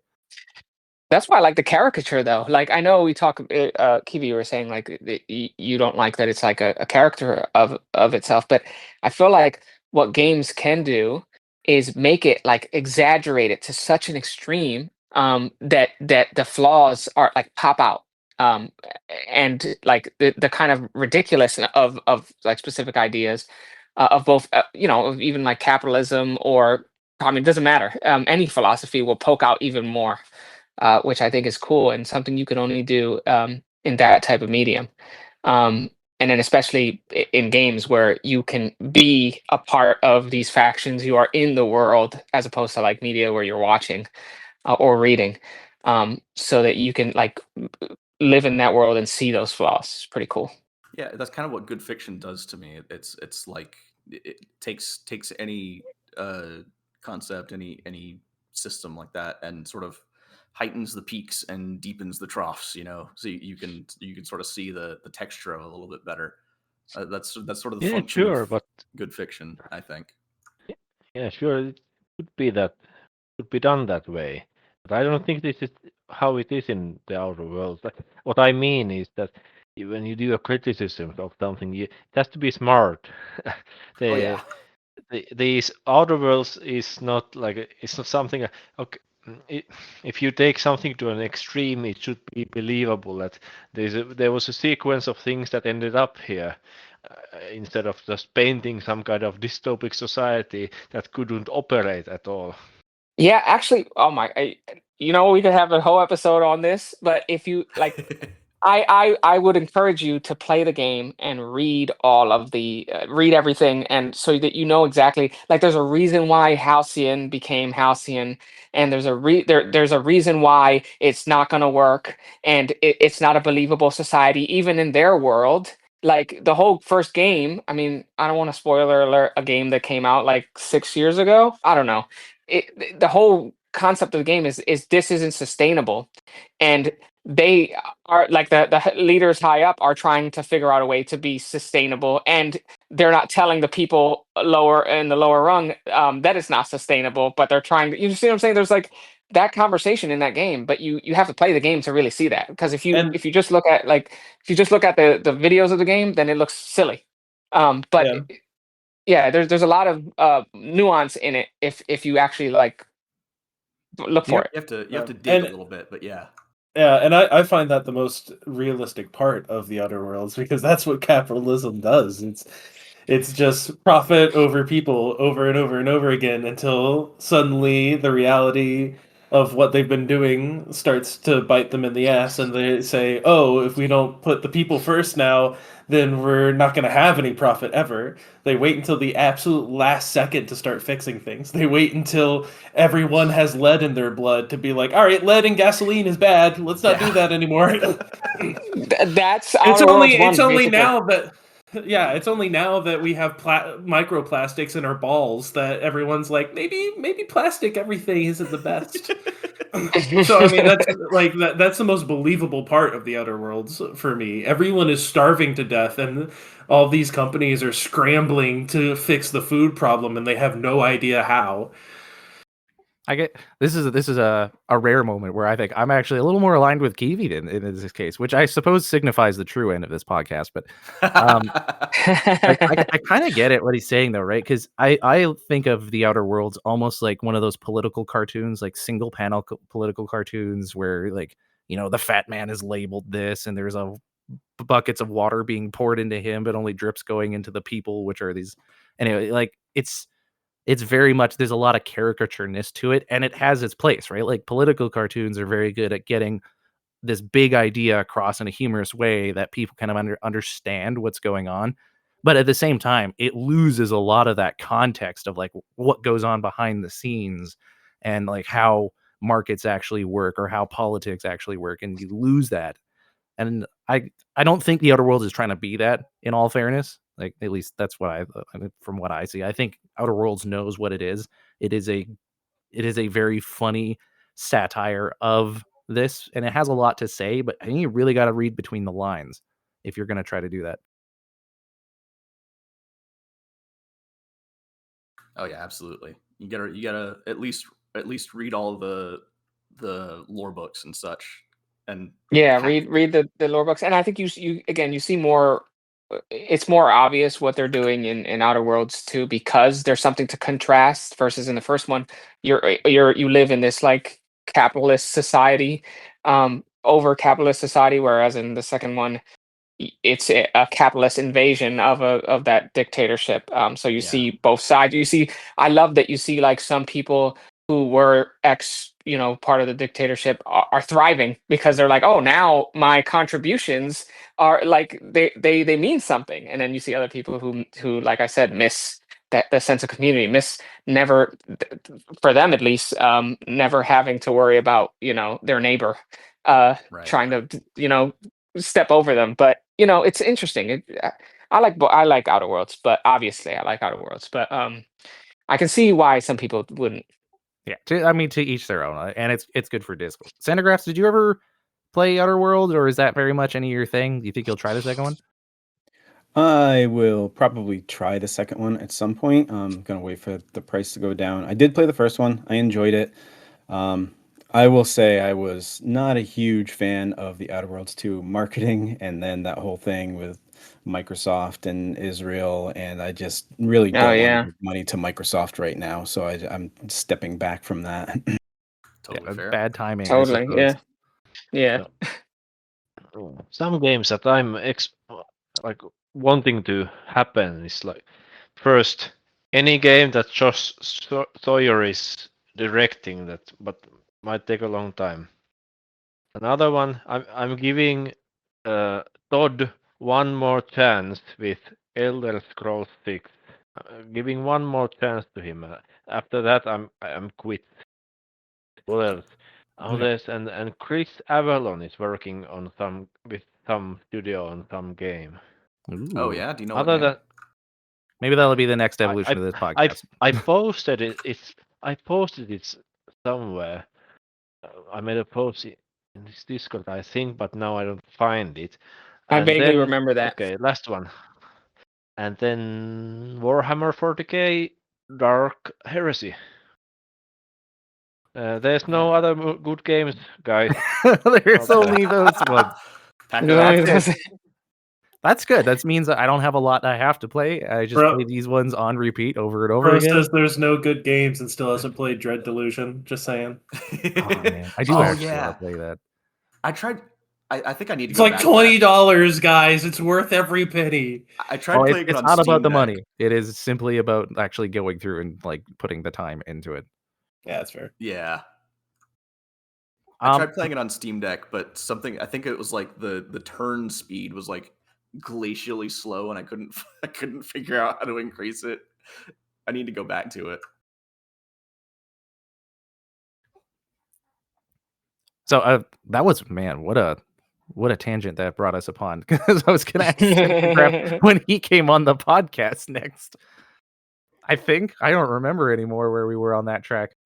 Good conversation though. But Cindergrass, when do you remember what year was it that you jumped on? I believe it was December 2023. So I'm the youngest brother. Aw. To was it Jed or Jesse was the old brother? Was the older brother that left? Jed and Jesse Jed. were, Jed left for a while because he went across the seas. Jesse got a bad job that gave him very little free time on weekends, and couldn't join most of the podcast recordings for a very long time. Like an older brother who leaves the household. But yeah, before this, I don't know. Like podcasts were never really something that was on my radar. Like every once in a while, I'd hear something about one and I'd listen to it, and then I wouldn't really listen to podcasts that often. But I did really like watching the YouTube videos for the like Souls lore, Dark Souls lore and stuff. And there was one that I really liked from Aegon of Astora. He basically just played through the game and went through some of the things, read all the item descriptions. It wasn't like cinematic like Vadi Vidya or some of the other ones, but it was just kind of like a casual playthrough. So it made me want to do the Pillars lore through. And when I started doing that, I think I put on Reddit that I wanted to do something like that, and people pointed me towards Gingerino. So I don't remember who reached out to who first, but one of us reached out to the other one, and I know Gingerino gave me a shout out here. So I emailed Tsora, and then I joined right after that. So I think it's been close to 2 years that I've been here. Yeah, I think you were in December 2023. That was our Weapons in Avowed trailer, because they released I can't remember. They released another trailer, and it had a bunch of people kicking and stabbing each other, and so and I don't remember the guy on Reddit. There was someone who posted a breakdown of every weapon that was available, and we were all going gaga over it because we were living on breadcrumbs at that point in time. And it was around then that you jumped on. Yeah, I do remember talking about weapons, so that I think that sounds right to me. Yeah, then yeah, I remember finding your stuff because I just keep an eye out for Pillars of Eternity lore, and yeah, your stuff was just 100% in my wheelhouse. Like I would put your videos on and listen to the playthrough because I was so familiar with the game, I didn't need to see it as much while I was doing my job driving around. And yeah, I think I told Tsora that he had to reach out to you. I don't know if it was you or him who reached out, but yeah, I 100% needed you on this show, and you've been a great addition since then. Well, I'm glad you did. Dang straight. Did we lose anybody since the start of the show? I know Triometry used to be on this show a lot, but he hasn't been here in a while. Lazar, unfortunately, is not with us today. Yeah, and I don't know. I feel like there were more, but yeah. I don't even know who Triometry is. I mean, early in this show, like before I jumped on, which was funny because I really liked the show, but it was also obviously in the same vein of content I was creating. So I was like, am I supposed to think of them as the enemy or allies? I don't know, because I've never done this kind of thing before. So every time an episode would be successful, I would be happy, but at the same time, I'd be like, you bastards. Like, there were no winners here. Yeah, only losers. And then Tsora messaged me, and he's like, hey, I'd love to have you on the show. And I thought, good, this is where I can break you guys from the inside. And it worked. I shut you guys down. This is the last episode. I win. I just want to say. Oh, shit. Long con. No, it's been great. I actually legit love this show almost more than my own, because I get to talk to you guys and we actually get ideas out there, and we have 20-minute or was it 30-minute tangent conversations about Woodaka and the outer world. Yeah, this recording has been going on for almost 2 hours at this point. Yeah, sorry about that. Does anyone have an actual hard time limit that I need to set? I don't. Not really. Okay, good. And so yeah, we just kind of I think carried on from there until the release of Avowed. So that's kind of the next thing I want to say. Like, if we could get a little conversation going about this, is like what the experience of being on Avowedcast has been like. especially since the majority of the show was when Avowed was not even released. Like, we were just, like I said, living on breadcrumbs. For the longest time, we only had that one trailer, which ended up not being a representation of what the show was like. I mean, we sort of just became like an RPG podcast for a while, and that was fun. Like, you know, nice to talk Which about I the think genre. should be. I think that should be our final evolution. But yeah. Yeah. I Honestly, mean, good. shit. I think having a game to look forward to, and especially compare previous games in the same world, really helped like narrow that, because we could take, for instance, romance in RPGs and then say, okay, well, how did Pillars do it? How might Avowed do it? It was a really good way of focusing that conversation. Yeah. But there were some episodes, I don't know about you guys, it felt like we were really scraping, like, especially when we got to like the rumor episodes with Jez Corden or something like that. Yeah. It was, man, we were scrounging for content, but I mean, we didn't have anything for so long. Obsidian really did us dirty there for a while. I genuinely think that the game went through like big rewrites or something. Like we knew from the beginning, I think, right, that was going to take place in the Living Lands. Like that was at least everyone's guess. And but it's just like the tone of that first trailer is so wildly different from what we ended up getting that I think it went through some, I don't want to say trouble, but I guess that's the only word that I can come up with at the moment, rather. Just it very clearly had other directions that it wanted to go, and then had to narrow its scope. Yeah, I would say trouble. Yeah. And you can kind of tell, like it is a little bit. You can see the seams, you know. Oh yeah, They for sure. they restarted the game twice. Yeah. Oh, Yeah. is that true? Yeah. Is that confirmed? Yes, that's true. I think Yeah, I'm pretty sure 2 times. Wow. Yeah. That's Yeah, wild. okay, so listen here. I know, Fergus Urquhart, that you are listening to this podcast. You He's a big always fan of the do. show. I know that. And you fucked up. You fucked up with your organization. 2 times restart. Come on. Now, the biggest mistake you ever made was pulling Josh Sawyer from his game. Biggest mistake. Every game that he's been involved in has been gold. And Yeah. those that he hasn't been, maybe Intimate, my silver, beloved. maybe silver at the top. So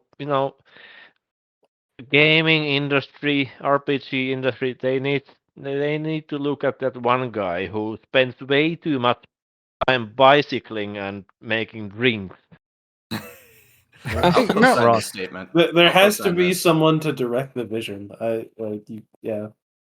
And especially if it's someone who had a hand in creating the entire setting and sort of knows it better than anyone else, and knows sort of the themes that the setting naturally sort of gravitates towards, and the tone and the history, and I think that was his job on Avowed, which was like they would go to him and like ask him like, what does this make sense within the world? And I honestly, I don't like Avowed nearly as much as even Outer Worlds 1, and I think that it still did a good job to being in the Pillars universe. Like, I think they did a good job making the Pillars universe into like 3D, because I think the art style, like the art direction, and the themes all make sense. I think though that the problem was that the game changed a lot since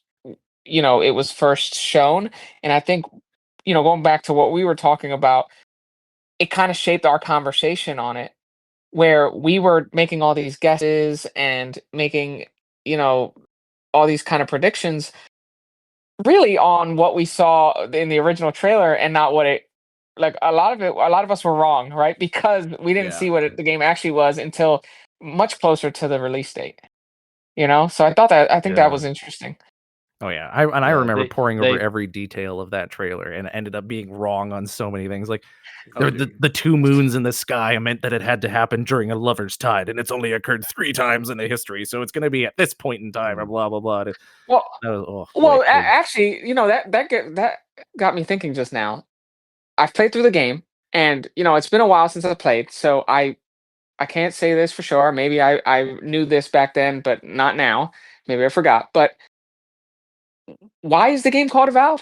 Like, was there an oath involved in the main story? Like, I remember, in the original trailer, is like an oath like worth the same as the weight of a crown or something like that. But I feel like that wasn't a thread that was really explored in the actual game, was it? I think it's kind of Wow. reference to Ludwin more than anything. Yeah, that's such a weak. I feel like It is a little bit it of a must weak have been. connection. I feel like it must have been a much stronger. Like, what was the oath? There was no oath. Yeah, Like- I think we're all thinking the same answer, which is that Avowed, like the first concept of Avowed, probably had a stronger theme of that, and then they redid the game. But at that point, it was like, well, we can't call it something else because It everyone wasn't knows it's the called same Avowed. people So doing it. Yeah, yeah. It wasn't the same people doing that game. They took out the most important person there, and they put Carrie Patel in charge. And there's lots of changes in the personnel. Lots of people who worked on the two previous games, they're not in the Obsidian anymore. And even now, after Avowed, Carrie Patel goes to Netflix. Yeah. Oh, Now and really? now, yeah, she moved on to Yeah. Netflix. But and that's I'm not saying that Avowed is like terrible. I think that there was a lot of good stuff about Avowed. And I actually like the story enough. I think my kind of like issue with the game is that it was just okay, right? In my Yeah. opinion. And it took away too much of the RPG elements, and was too narrative focused, in my opinion. I It agree almo- wholeheartedly with too narrative Yeah. focused. yeah, it almost felt like if you're playing D&D and you're being railroaded by the DM, that's what it felt like. So Yeah. that's my issue. The story was okay. It's just I want in my Obsidian games to have more control. yeah, well, I Yeah, mean, Carrie Patel was like she was a writing designer, like a narrative designer, right? Like that was her Yes, main she role. was. So it's not too surprising to see Avowed take that road. And that's no shade at Carrie. Like honestly, now that I look back at Yeah. all the games she's worked on, I've loved them all. So it's just different Yeah. wheelhouses. Yeah. Yeah. Who was it that bought the book written by Patel? I bought it. I have it. Did I you read it? I read some of it, and it's not bad. But I just haven't had I got other books that I wanted to read. So I haven't really read much past the first couple chapters. It seemed interesting though. So I don't have I don't think Yeah, nice. she's a bad writer. I think her writing style is better. I'll put it to you this way. I think her prose is better than Brandon Sanderson's. Which is not incredibly high praise because I think it's not I was gonna saying say much. yeah. Sanderson's prose is pretty weak, but I'm just saying I think she's a good writer, and in fact I like again the story of Outer Worlds. I don't know what parts she wrote inside Pillars 1 or 2. I know that she was the game director for Perils of Gorgon, the first DLC for Outer Worlds, which I liked. So Oh, yeah. I don't think honestly, I don't think it's failure, not even failure. I wouldn't even call it a failure. It's lukewarm response in my lukewarm response to it. It has nothing to do with Carrie and more to do with the fact that they changed directions multiple times and the amount of time. I just don't like the final product because of other things that aren't kind of involved in the narrative. Does that make sense? Yeah, I get where you're coming from. Yeah, they made some expectations for us, and they didn't deliver. And they also, I mean, yes, I they think, did. yeah, and Carrie Patel also made a distinct statement where she distanced herself or Avowed from the two previous games. Like it was deliberate. There were never any pandering towards POE 1 and 2 players. It was it was quite hard to find out that it's the same game world.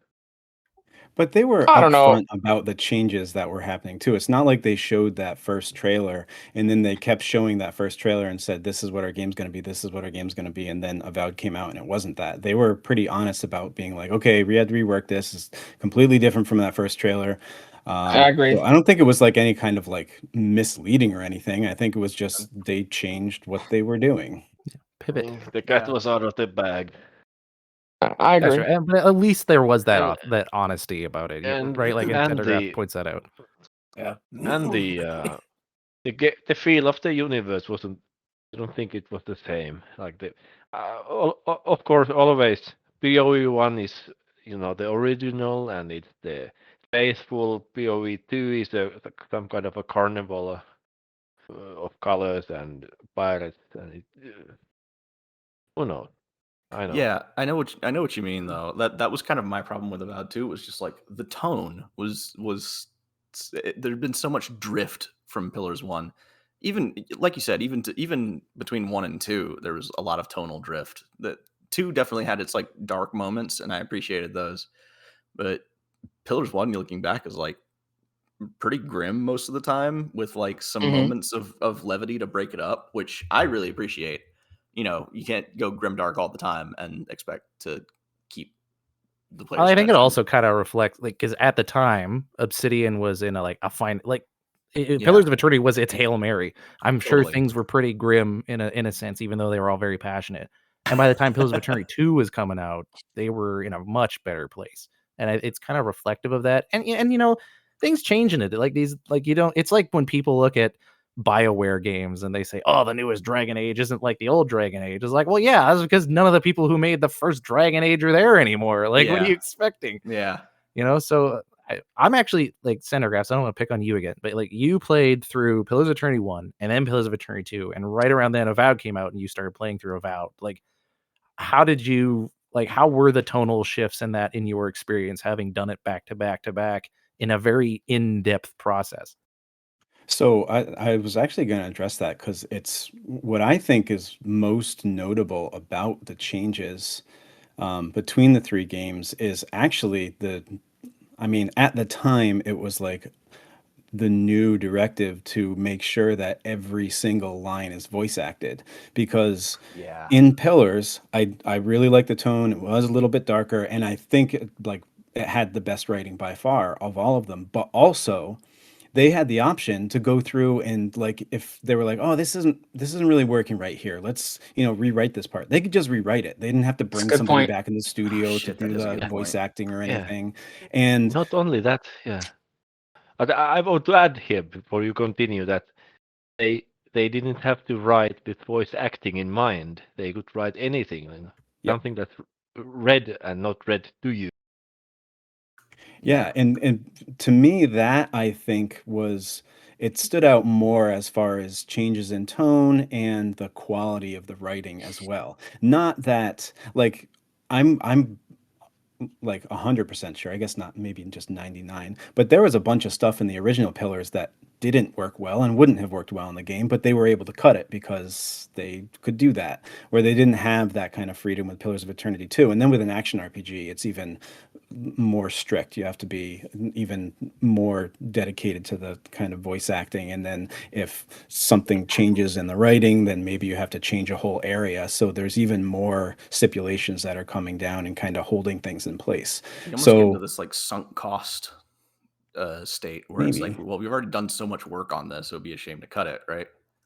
Well, yeah, but also I think it's like we've already done so much work on it and spent so much money. We don't have enough money to go and redo it the way we would want to do it. Yeah. And so I was like, Let's and maybe because of that change that I saw from Pillars 1 to Pillars 2, I was a little bit more prepared for it on Avowed. I wasn't expecting it to be on the level of Pillars, and I'm largely positive on Avowed. I had a lot of fun with it, played through it twice. I really liked my second playthrough where I did it on hard without any HUD elements up, and I had a lot of fun with it. I've only played through it that twice. I think I started a new playthrough on whatever the biggest difficulty is, but then Blueprints came out, so I started playing that, and I haven't returned to it. Yeah, it's hard to get out of the blueprints. You just, Yeah. just keep walking. Eventually, you wake up outside the next day. yeah. So remember again, Ferguson Urquhart. The future is what the past is. It's 2D isometric RPGs. If you could, not if you guys everything could has just to be make a voice Pong lined, but it can be voice lined afterwards, like Disco Elysium did. Yes. I will admit that was pretty cool. I don't know. They should go all the way back to Pong, but every time the bit hits the other side, like a little voice line pops up, just asks you how you're doing. Well, I actually, don't know. You know what? taking this back to what I was talking about at the very top of the podcast, Caves of Cud, man, fucking it plays like an 80s to 90s roguelike, and it is so good. I personally think that it's not about going back to isometric CRPG. I think they're trying to build a like almost a middle ground style RPG that is like appealing to people who like Elder Scrolls, like the big wide audience, but also appeals to to us who like the deeper stuff, right? And I think it's really about growing pains, right? Because nobody makes games like these. Like Avowed and Outer Worlds 2 or an Outer World, yeah, Avowed and Outer Worlds 2 are closer to each other than any other game that I know of. Right? Like there's some Elder Scrolls likes that are out there that are all kind of doing similar things. Um, but there's no like big like everybody plays this game, and I think they're building this, and I think there's growing pains on what works and what doesn't. Right, like I think in Avowed they went a little bit too narrative focused, right? And I think with Outer Worlds 2 they pulled that back, right? There's more RPG in Outer Worlds 2 than there is in Avowed. And that's why I think that if they continue with this, if they go, Pillars universe, Outer Worlds universe, Pillars universe, Outer Worlds universe, and every other game, I think they're going to get better and better, and I think the game is going to be more refined. Like I feel like the next Pillars game, if there is a Pillars game that is similar to Avowed, is going to have more RPG elements and it's going to be less narrative focused. I truly feel that. Well, So- this is I hope also so. coming from a studio who poke fun at themselves for making better sequels than anybody else, right? So it's like, an Avowed is the Yeah. first of this spinoff. And I think there's something about like, because Pillars and Avowed are in the same world, but they are very different games. And I think there's this idea, especially when you own the rights to a world like Aora, that you don't want to just limit it to only one genre. Like you want to Sure. try Yeah. other things. Yeah, and as far as not wanting to stick to one genre goes, I think that's something that that's something that people have wanted with other big big franchises, like with the Elder Scrolls. Like people are so starved for another Elder Scrolls game that at this point, if Bethesda put out, I mean, let's say like a Telltale game or sort of like Dark Messiah type Elder Scrolls setting game made by Arcane or something like that, people would eat it up.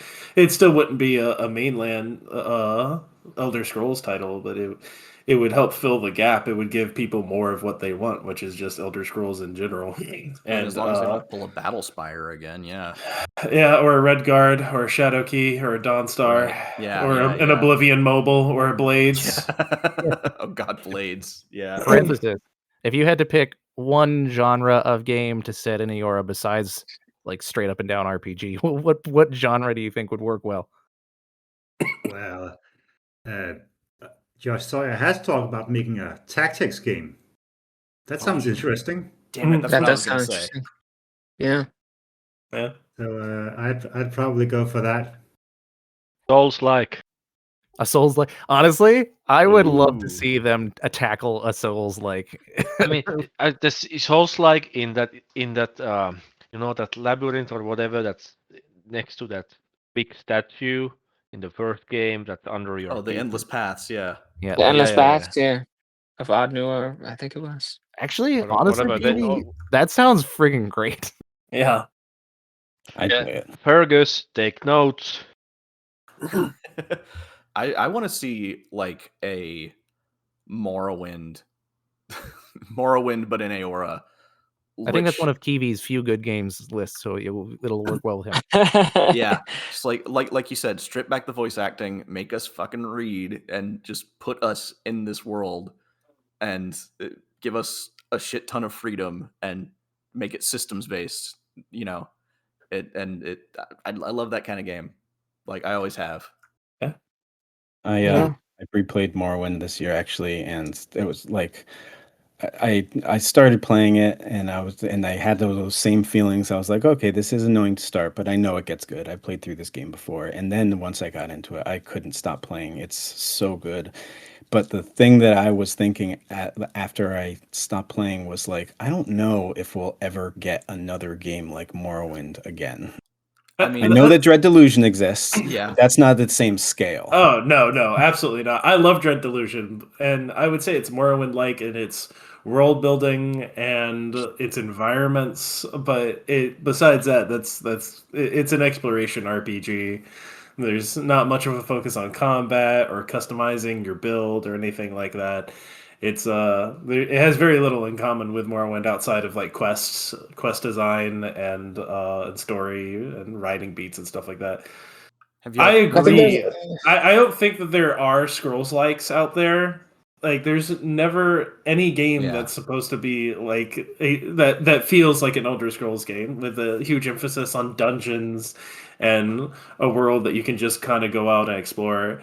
I remember people saying that Avowed was going to be Obsidian Skyrim, and I don't think that was ever true. No. We had to make an entire episode in 2023 dedicated to that. It was called Avowed is not Skyrim 2. Yeah, see, I agree with that. But what I would have liked, what I think that the Elder Scrolls does really, really well that people don't appreciate as much as they do, and to be frank, I didn't really appreciate it until I played Avowed, was breathing room. I mentioned it in the damn novel that I wrote in the spoilers the spoilers chat. But between literal cities being burned down and Sapadal appearing in your dreams every single night, like, it's hard to focus on anything other than the main quest. The main quest honestly is pretty tight. I like it. I like the story. I like where it goes. But I never once felt like I was in a world. I felt like I was in a narrative. There's this quote from there's this great quote from Michael Kirkbride that he attributes to Ken Rolston, where he says something to the effect of "Tell me the dog story," and I think that perfectly emulates exactly what Avowed doesn't do, and why it's not as fun to be in as other games. Because it feels like the whole thing is gods fighting each other, level stakes, and everything outside of that just feels kind of tacked on. Whereas there's not really anything outside of that. Everything pertains to the Dream Scourge, everything pertains to Sapadal, everything pertains to the Steel Garrote. Like, all of that is connected, and there's not really any sort of exploration that you're allowed to do for its own sake. Like, every single time you go to another zone, it's because you're advancing what's happening between the Steel Garrote and everything else. And it's just we've talked about it being too narrative focused. And I think that's really what it just comes down to, is I don't feel like I'm in a world, I just feel like I'm stuck in a story.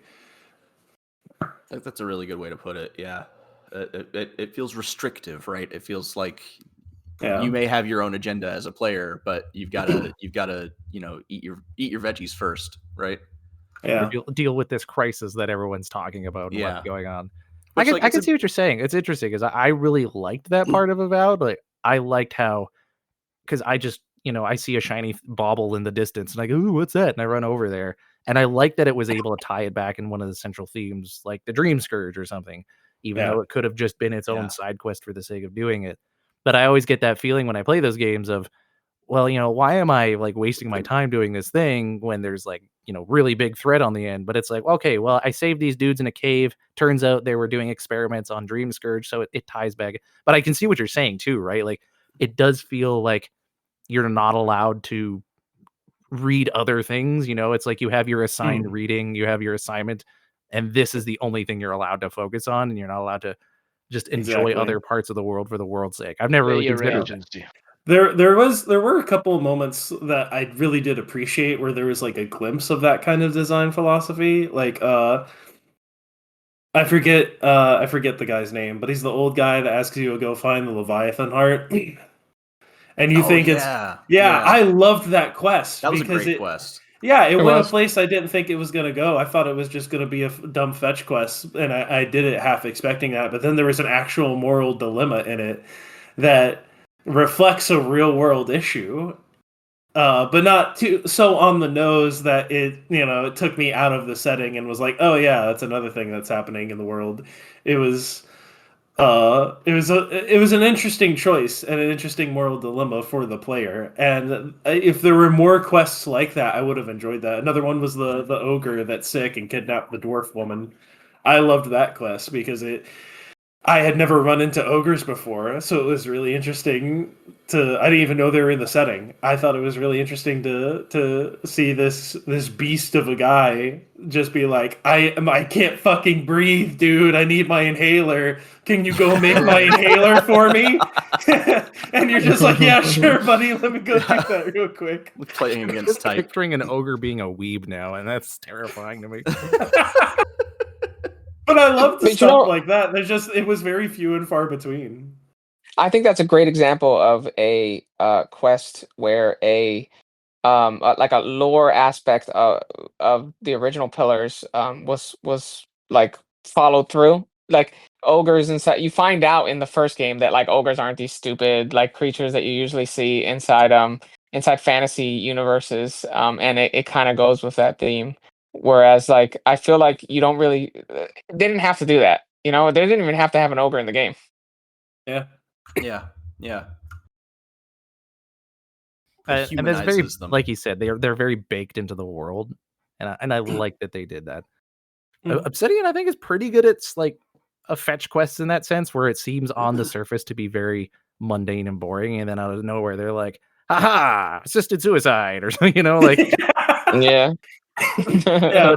without saying it so much, Yeah, I don't feel like they've really done that kind of stuff since New Vegas. I feel like New Vegas had that perfect balance of the main quest is here and it's pressing and it's serious, but also this crop share farm over here is having trouble getting water, or there's this vault over here where everyone committed suicide. Let's go find out what happened and stuff like that. Like there was a nice balance of pressing main quest to interesting stuff happening where the world felt more lived in rather than just focused on this singular issue. I mean, I keep Just saying it, deliver but the chip, right? Outer Worlds 2 has some of that. Like you find a guy who's turning like these crab creature eggs, who's trying to turn these crab creature eggs into slip drives. And it's so stupid and like if you look into it, like obvious if there's an option for science that I don't know because I don't use science, but like maybe it's to prove him wrong or something. But if you walk outside of his house, there's all these eviction notices there. So that's not part of the main quest at all. But like you see what I'm saying? Like I think they're so good at that. They're so good at that, and I think they continue to be. I think Avowed has some of that. Outer Worlds has some of that. I just think, like I said, I think they just need to figure out the right balance of like narrative versus freedom versus like two Elder Scrolls like, two not Elder Scrolls like, Growing pains, like you said. Yeah, I think that's a really good way to put it. Like it does like just because Avowed didn't really do well in the area doesn't mean they won't do better in it later. It just makes the current experience disappointing in ways. I think Obsidian Entertainment reached its high peak already, and it's not growing pains. It's getting old. I think he's gonna think the death throes or something like that is what he was gonna say. Yeah. Obsidian's in its bad back era. Kiwi, I love the contrariness. I mean, clearly you have a high. I even think that the whole genre of gaming, that you have video games. I think video games as a form of media did reach its peak already, like over 10 years ago, and it's really hard to find something new that's gonna be shocking. Sometimes you here and there's something really interesting that comes out like PG3, but not a lot anymore. It's like I there's don't know. few pickings anymore. All the low-hanging fruits have to be picked. The fruit tree is almost empty. There's only few things out there. This has happened to many other art forms already. Oh, yeah. Like if like theater, drama. Like if you go to watch them, it's like it seems like this is from somewhere that this is a relic of some other time. At some point, maybe I'm too old or something, but video games haven't been hitting like Oh. they used to be. It's hard for me to believe that when Expedition 33 came out this year. Oh yeah. I just I feel like I can't. I feel like I used to feel that way, and then I realized that it was, and this is just me. It was me in that like I like the world's taste change, right? But like mine didn't. And then like I opened myself up to Yeah. trying new things, and then now I felt like, oh, okay, this is good in a different way. Just, You know what I just give it mean? some time, Rembrandt. Pretty So, soon like, you'll be I'm like, sure- oh, it's kids' games these days. They don't make them like they used to. I'm sure. Look, I'm sure that there are younger people. If younger people listen to this podcast, if there are some like Gen Z people listening to this podcast, that believe that their games are the best games that ever came out. That Fortnite is the best game that ever existed, and that it's peaked. And I feel like the next generation is going to feel the same way, and the generation after that, and the generation after that. So It's I don't very think. much a generational issue, and Kiwi did mention that, and but like he's right in some senses too. Like those games in that era that he's talking about had some aspect to their design and the way they built them that are just not present in games now, and that there is something to mourn about that. Like That's I'd true. say I'm Present in one AAA generation games down from now. him, and I feel But- like that. Like I look at the Xbox 360 or the N64 era as peak gaming, honestly, and that's how I feel, but that's largely because that's when I was playing those games. Yeah. And I look at Yeah. games nowadays and I'm like, it's missing something, right? But It's that's not. Yeah, It's not that you miss what games did, or it's not that they did things better more often than not. It's that you miss the way you felt as a kid with I was being gonna say, carefree, I've said this in one of the podcasts before. enjoying I something feel for the first time.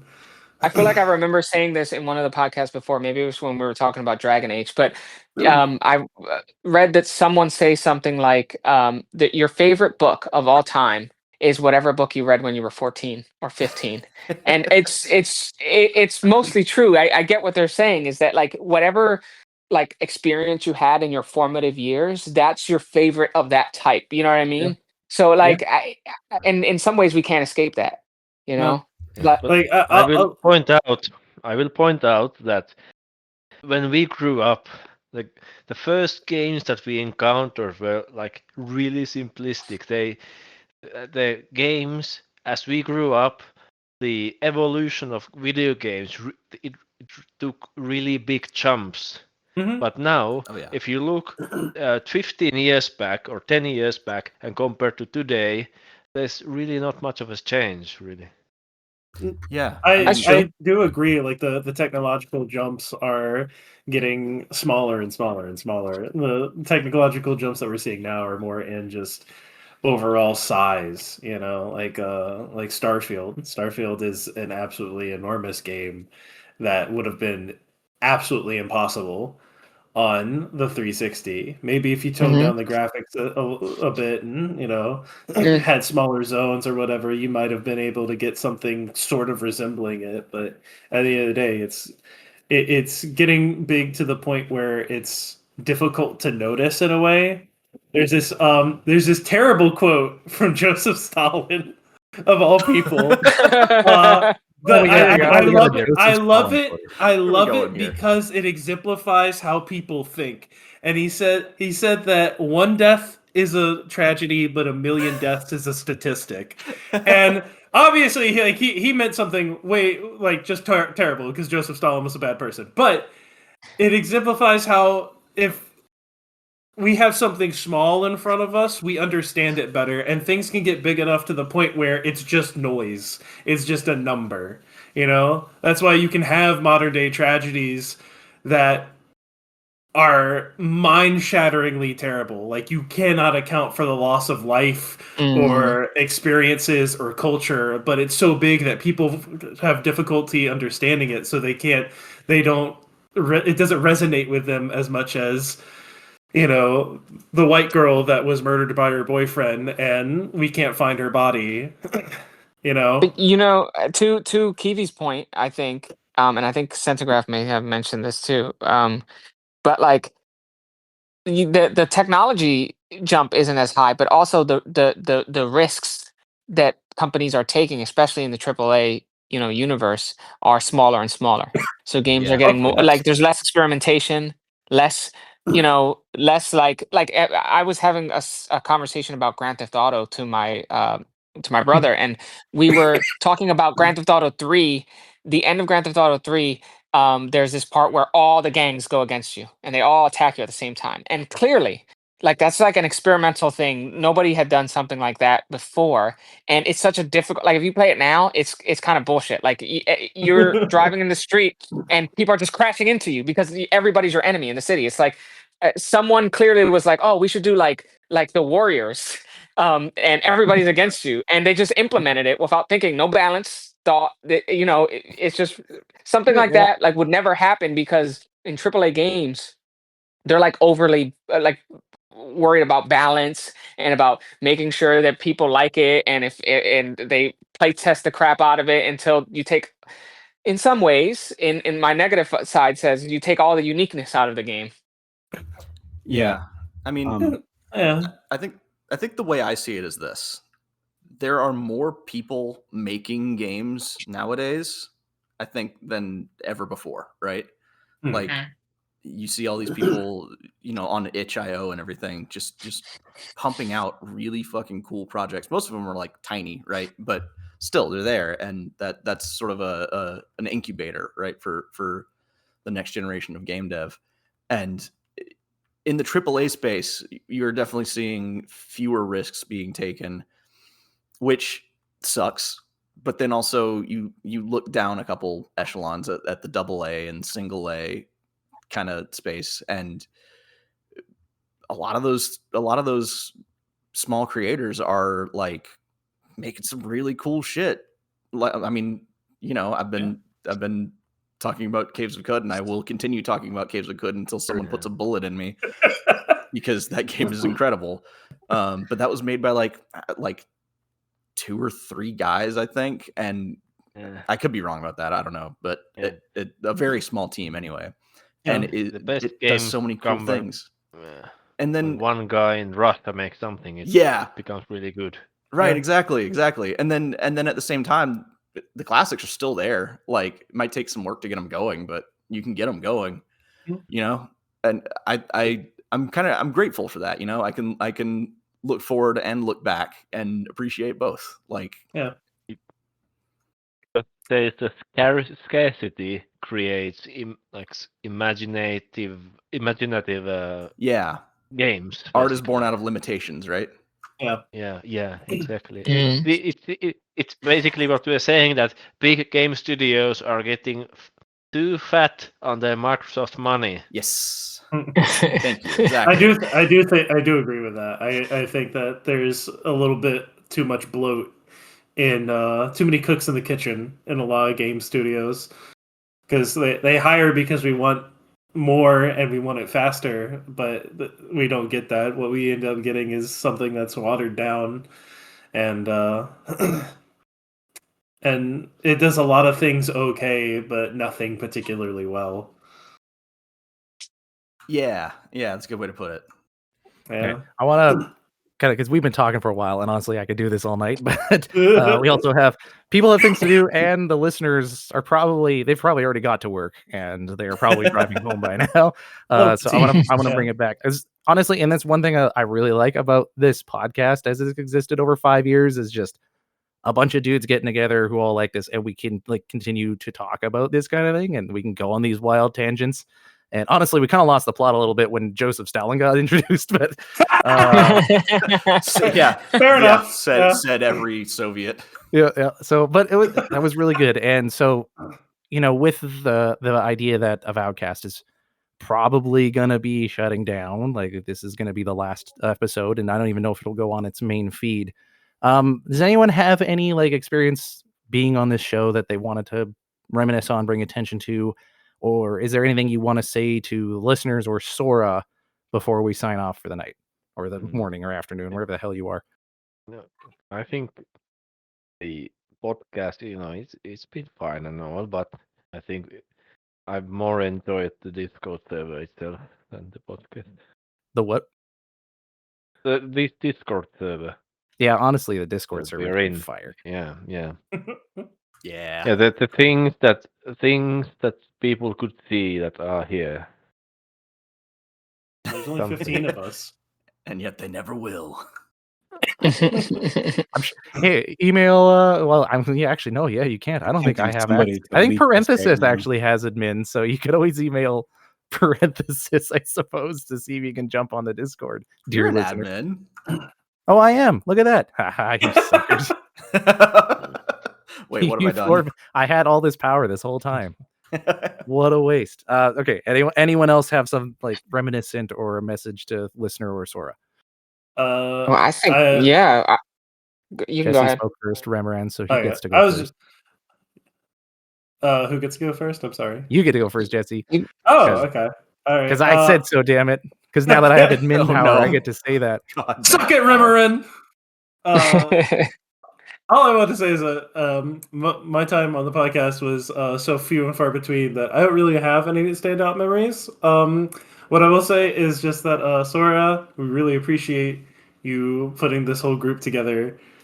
Just because it has been fun. A lot of us haven't had this outlet to talk with people about things that interest us as far as RPG mechanics and stuff go. Like, I can rant to my wife as much as I want. She retains none of it, and I I can't expect anything else. No shade on your wife at all. No shade on my wife. Sierra's a wonderful person, but yeah, she can't. She's never gonna be in a position to have these kinds of conversations. And most of my other friends like games, but they're not into design philosophy and analyzation like I am, or analysis rather, like I am when it comes to games. So, yeah, this has been a great outlet, and I'm hoping that we have other projects in the future. Remoran had next dibs. Sorry, Jed. That's Yep, okay.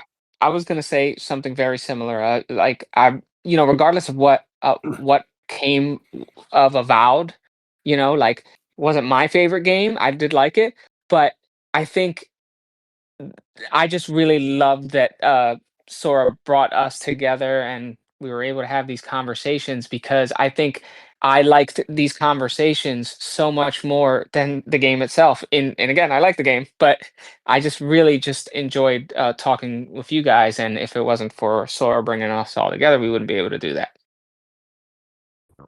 I disagree on general level, but I don't know what was said. But I much prefer the idea that this podcast stays like as a kind of a sick zombie with its old memories just freeze on. Icky We just talk picked the name about for the next show. RPGs and whatever. We continue this because Avowed itself was a thing that it just fluttered past. It was just a blooming flower that withered quickly, and we were here before it, and we are here after it. Avowed is a thing mentioned in a footnote. Yeah, I like that. We like the Very premise poetic. of the show is just sort of a hollow husk. It's a platform for us to yap. Exactly. Although I do think having the pretense of Avowed and Obsidian and all that gave us enough of a focus to know what to talk about. So if we do have an evolution, that'll be a discussion outside the Discord. We won't make the listener subjected to that. All right, Jed, did you want to go next? I just want to thank everybody for listening and for none of us, as far as I know at least, have made a single cent off of this, and the fact that we all keep coming back and keep doing this, I think it's wonderful. It's just nice to do something because you want to do it rather than trying to turn it into a hustle or whatever. Like it's just been really nice getting to know you guys, and I really appreciate everything that y'all have done. Well said. No, Kiwi, I haven't been selling Avowedcast merchandise. Kiwi's like, oh, I've been selling licensed material on the side. Kiwi's over there sweating, like, oh god, do I need to share my profits? Parenthesis, centigraphs, you want a Rochambeau?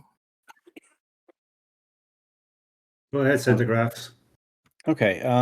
I mean, I would echo a lot of what people already said. I really appreciate having a space to talk about things that I care about. Like, I do have friends that are into video games, but a lot of them are more like multiplayer stuff and stuff that I'm not gonna, and stuff that I'm not going to, like necessarily be that passionate about. So it was nice to have this place to talk, and it's just like something about me, like when I'm in a group, and you might have even noticed this during podcasts, I will often like think of exactly how I want to say something, and I'll think for that so long that I don't actually end up saying anything because the conversation has already moved on. So one, I just wanted to say that, like, having to be put on the spot every once in a while, I think that was actually helpful to me, like to try and come up to something like on the spot without having all that time to think about it. But also, like, I appreciate just the fact that, like, and I never felt like, even though I was the new guy, I never felt like I was the one that was being, like, excluded or anything like that. So appreciate everything about this. And it's been good to have someone who thinks out what they say before they say it. Yeah, God knows I don't. Yeah, and I love Tsora for that. He would always make sure to like point people out and say, "Hey, what are you thinking right now? Like, get it out there." And he was very good for that. And Yeah, and that was the next thing I was going to say. Tsora especially was like he was really good with that, and he was also really good with just like allowing for those things to be said that maybe he didn't agree with or other people didn't agree with, but there was always a space for it. At this point, I want to assure the listener, we're pretty sure Tsora's not dead. Yeah, he has responded to messages. Talking like it, but yeah. Oh yeah. Oh shoot. I guess they don't know. We know. We know he's fine, but I guess Tsora's not dead. Sorry. We're 2.5 hours in case anyone's worrying that this is an RIP podcast. Like, he's fine. He's just taken a step away from technology and focusing this is on not turning priorities. into a true crime podcast. Yeah. No, he is okay. It's just he's at a different part in his life. He's prioritizing some other things, and we all love and respect him for it. And though if he does die under mysterious circumstances, we'll absolutely talk about it and investigate. 100%. That's when we start talking about merch. Yeah, Tsora merch. Buy your Rip Tsora t-shirt here at Avowedcast./merch. There you go. Of course, leave it to the guy who brought up Joseph Stalin to bring up this kind of talk and discussion. It's $65 per t-shirt. There you go. All proceeds go directly to my pocket. Yeah. So Sandergrass is, as he mentioned, like he like sits down and thinks and really like mentions stuff when he's thought it through. And I think the other person on the show, and who is, and no offense to the rest of y'all are great, but anytime parenthesis talks, I write it down. Like my goal is to go through this whole podcast, take everything he says and turn it into a book. So parenthesis, do you have anything you want to say? Well, of course, I want to thank Tsora, my fellow host, and our dear valued listeners for being here. I too think that, just as you said, I've had some good humdingers, some very good turns of phrase, and I'm especially fond of the one where it made me realize why I enjoy Obsidian games over Bethesda games, and it's basically because Bethesda makes worlds that you have stories in them that you can experience, and Obsidian makes worlds that makes stories that requires a world, and then you go through that, and that really helped me contextualize why I enjoy this game but not that game. But also, I think this was a great chance, as many others have said, to speak my mind about RPGs. And it got me into streaming. So that's great. Oh, yeah. Heck yeah. That's awesome. which I think that'll probably be the next segment of it. Before we go, I'll just say a quick couple things. First, thanks everybody for taking the time to sit here for almost 3 hours and talk about this today. I've really enjoyed getting to know all of you and your journeys that you've been going on. And even though there's a couple people here who couldn't make it, I'll miss them.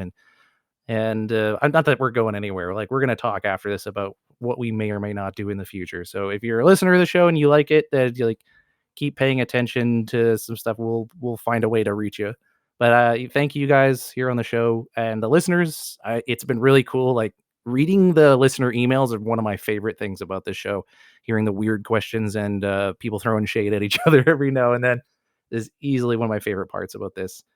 And yeah, it's been great to sit down and talk RPGs and really hash out and have our views challenged with each other. That's been great. And Tsora, if you ever do get a chance to listen to this, I love you. You have honestly made my podcast that I run on the side exist because you've been very encouraging. You've had great advice. And even though you put some hot takes on the podcast, you've always been a champion of every person here. You've always encouraged them and put them first. And I really value that about you. So I'm glad that you're moving on to some other stuff, that you have some different priorities now, and I support that. But I'll miss chatting with you on the podcast. So that's all I have to say. I guess now I could shout out to everybody here, and then yeah, that'll be that. So Centigraphs, where can people find you?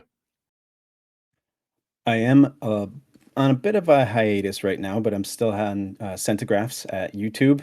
I did complete lore throughs of the first Pillars of Eternity game and the base Pillars of Eternity 2 game. I'm still planning on going back to the DLCs at some point. And right now, I am currently working on a scripted video that's been taking a really long time. Hopefully, it'll be this month. But you can always find me at YouTube. All those old videos are up, even if it doesn't come out this month. Red Baron? Nowhere. Oh boy. Forget about it. He said you're streaming. Where are you streaming? Streaming on Twitch under the handle Command Objective. I'm stream on Thursdays and Sundays, and I'm currently doing Tales of Monkey Island and Gabriel Knight 3, Blood of the Sacred, Blood of the Damned. Nice. Everything he does is great for me. I don't know why. I'm your biggest fan. Well, maybe not your biggest fan. I'm sure someone else might be more, but regardless, I'm gonna stop fangirling now. Kiwi, what are you doing? You will never find me. Challenge accepted. You do have a book though. If this podcast gets cast out of this existence, so will my term in it too. I will have existed in your minds only as far as it pertains to the podcast, and after that it's over. You should enjoy things while they last, and then be happy that they existed when they're over. Honestly, I never graduated from a child when I realized that everyone else is just an NPC and I'm the only person who's real. So I jokes on you. I thought that from the very beginning. So Kifi will be embracing Oblivion. Exactly. Jesse, is there anything that you want to point people towards? I know you got some projects in the works. Is there any way that they can latch onto that down the road? At some point, yeah. I am working on my own RPG. I'm aiming for it to be like Morrowind, but in my own personal world. You're gonna have to read, and you're gonna have to pay attention to directions and other random RPG stuff. For right now, I got a concept artist a couple months ago. I'm actually paying for concept art at the moment, so yeah, we got that in the works. At some point when I'm ready to show off more of that, I'll be posting the concept art and stuff like that. However, if you would like to find my concept artist, because she does fantastic work, her name is Harriet James Lee on Instagram. She's done concept art for some Skyrim mods as well. She posted a lot of her Morrowind art on Reddit, so go check her out because she's really good. She does a great job, and she charges a very fair price. So nice, good shout out there, Jed. Anything you want to say? A lot. You can find me on Blue Sky at Jed Leonard. I'm almost done with my novel. It'll be published under the same name, Jed Leonard. If the agents don't have anything to say about it, it'll be called Wonders Never Cease. But we'll see when we get to that juncture. I've been doing a little writing lately for a video game, actually, with a friend. And I will just direct you to my Blue Sky because I don't know when it's coming out, but we will keep you informed there. And I've also been doing some work with a sort of local literary circle that I've been involved with for the past 3 years now. I'm like one of the organizers of this group, the Raleigh Sci-Fi Fantasy. It's basically a meetup group, but so there we're putting out a short story compilation called The Vault.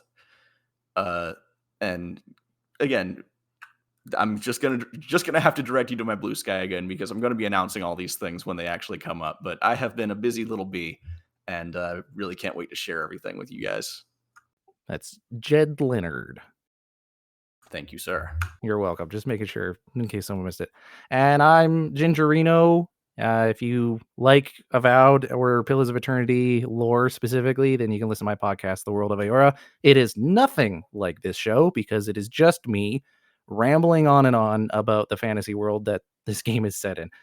So if that's your thing, then go and do that. I do know that there are 3 people confirmed that use my podcast to go to sleep. So I don't know what that says about me, but hey, you know what? If it helps, you're welcome. I will lull you to sweet, sweet dreams.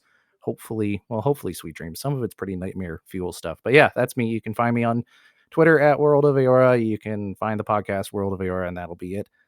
And that's good. Thanks for holding in there, listeners. This has been a long episode, but we wanted to make sure to, really get a good final hurrah in. And we're going to end the podcast here, but we're going to talk amongst ourselves about maybe the next evolution of what we do. So if you've enjoyed Avowedcast, please let us know what you like about it. I'm going to recommend you either hit one of us up on the socials that we listed here. My email is worldofaora@gmail.com if you want to send any feedback there. And you can let us know what you like about this show, any of your favorite moments, and that might help inform what the next iteration is if we're going to have anything. So we might discuss that now as we end the show, but otherwise, it's been nice talking to you. Say bye, everybody. Thanks, everybody. Avowedcast.com/merch. $65 RIP. Okay. See you next week. Get a 3D printed copy of Tsora's grave. May he rest in peace. He's gonna jump in right now and be like, guys, I'm still alive. Oh my god, a lich.